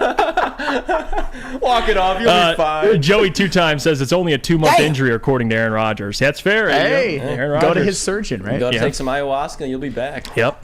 That's it. Yeah, that was it for What's Trending, boys. Getting us some mailbag. Let's do JB it, for the man. assistance there. I feel for that guy, dude. I can't imagine, man. You got your let's say you're with your girl there, you with some buddies. You're like, yeah, boys, I'm going to shoot the 3. Let's win some money. And then he leaves. He's Got like, a little buzz going. Yeah. You're all excited. And then he walks back. He's like, yeah, I'm out 8 months. I got an Achilles injury. Jesus, Walking out that's an L. embarrassed. That's an L right there. All right, let's go to break here. We come back. We'll get to mailbag. Get your questions ready. We'll try to get to as many as we can. But first, we got to hear about our friends from Lady Jane's. Sam Flannel. Lady Jane's, of course, the #1 place to get a haircut. Let me. Oh my goodness, I might have to do this one off the dome. No! Come to Lady Jane's Haircuts for Men, where I get my A+ haircuts from the A+ stylist for an award-winning haircut experience. Register to win a trip of your dreams and all expenses paid suite for the 2024 NCAA tournament. That's right, no expense spared for you and 5 of your best buds. Lady Jane's Haircuts for Men, open 7 days a week. Walk in anytime. It's wicked awesome. Join Woodward Sports' own Jeff Iafrate, along with special WSN guests for the most anticipated Lions season in decades. Filled with different surprises and expert analysis. You're not going to want to miss out. Go to our Woodward Sports YouTube channel on Sundays and tune in live from 9:30 to 11:30 a.m. At work and at home, we're there with smarter security solutions.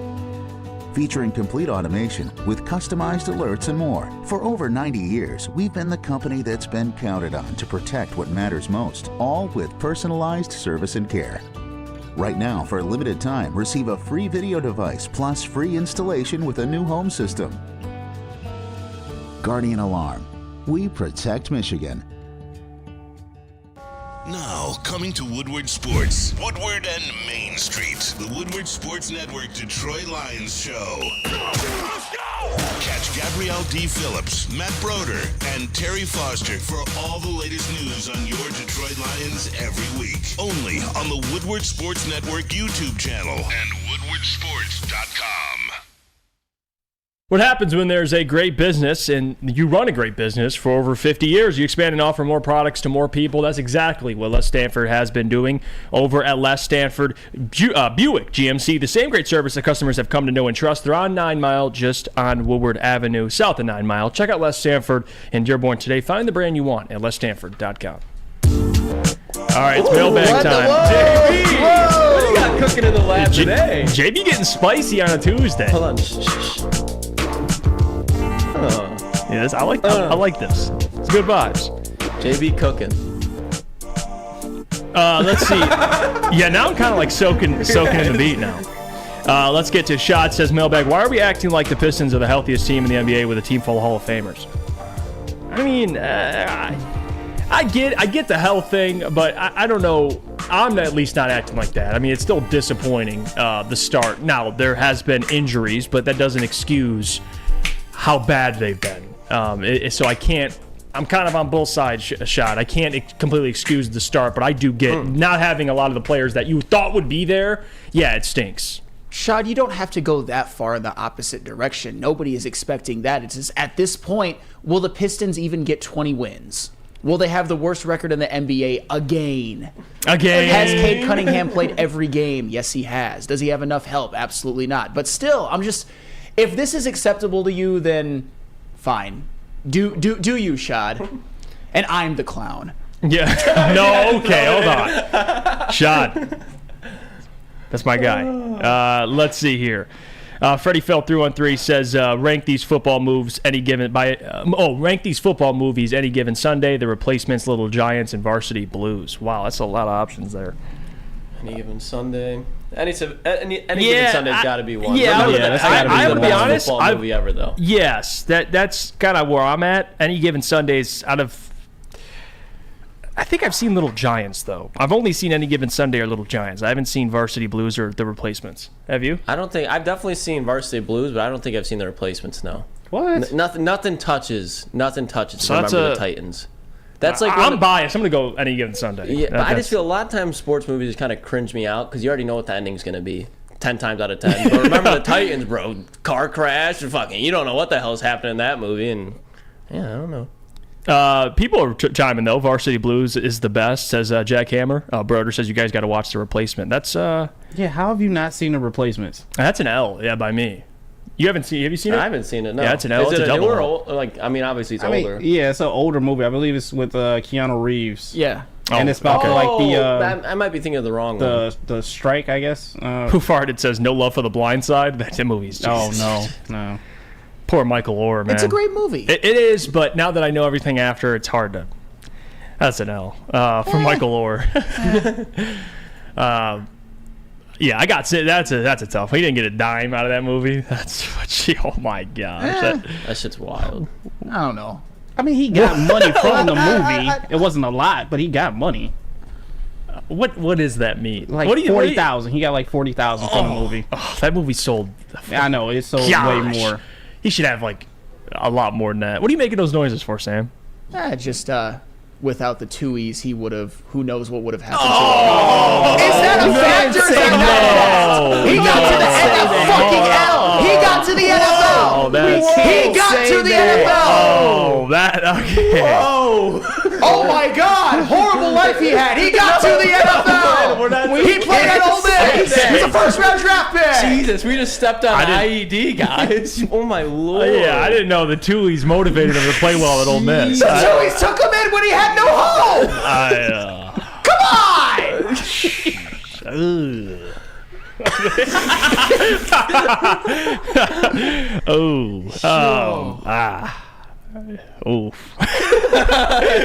That was, I think, the most single random take that you've ever died on the hill on. Yeah, that's I damn.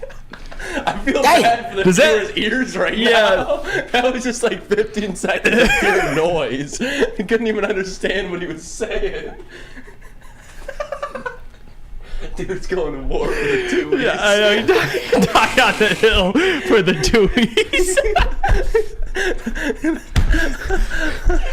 I didn't know he was going to die on the hill with the Tuies. I did not. I thought we were going to talk about why Michael Orr didn't get enough money. Flannel is the biggest Sandra Bullock fan we've ever met. Yeah, we just found out. No, that might be me. I don't know about that. Yeah, I don't blame you. Wow. Her in the Heat too. Oh, that was a good movie. That's a great movie. Yeah, I don't know how to respond. Yeah, to that. I think we just end it there. To be honest with you, just like shot me up with adrenaline. I don't know what to do, the Tuies. Matt Nichols is a real one. I don't usually agree with Sam when he goes nuts, but I'm with him on this. Herb Nash says Sam's upset the Tuies wouldn't take him in. Well, I didn't. Well, the difference is I didn't have generational size and talent like Michael Orr did. Yeah, well, the Tuies helped him. The Tuies took him in when he had no home. I get that, I do. But you're acting like so now we're gonna argue the Tuies. More so just an absolute awe, like how appalled you were at that statement. You just went instantly into battle. Out of all the Stormed things, the beach. Out of all the things we could have foreshadowed today, dying on the hill of the Tuies is not one of them. What stats do you have to back it up? What's the PFF grade on the Tui overall rating? The highest graded family per capita. Tuies. Wow. All right, we'll get the hell out of here. Appreciate you guys for joining the show, man. I guess we go watch The Blind Side. I guess that's like the. Go support the Tuies for flannel. Yeah, the Tuies, W-Tuies. Chase says the Tuies made him 6'4", 315. The Tuies, he really had no home. Do you guys really think if he didn't have a stable home that he would have gone to the NFL? I don't know flannel, but it was just comedy. It was, yeah, that was not even a debate to have. All right. I'm not getting into it. Let's get the hell out of here. Appreciate you guys. Big Energy 11 to 1. Ermanni Networks with Maz 2 to 4. Heavyweights 5 to 7. And of course, Woodward Nights 8 p.m. to 10 p.m. Jeff Iafrate, Sam Flannel, Sam Tui Flannel, and then of course JB and Lucas Klotz. Until tomorrow, we'll catch you guys. Have a great Tuesday.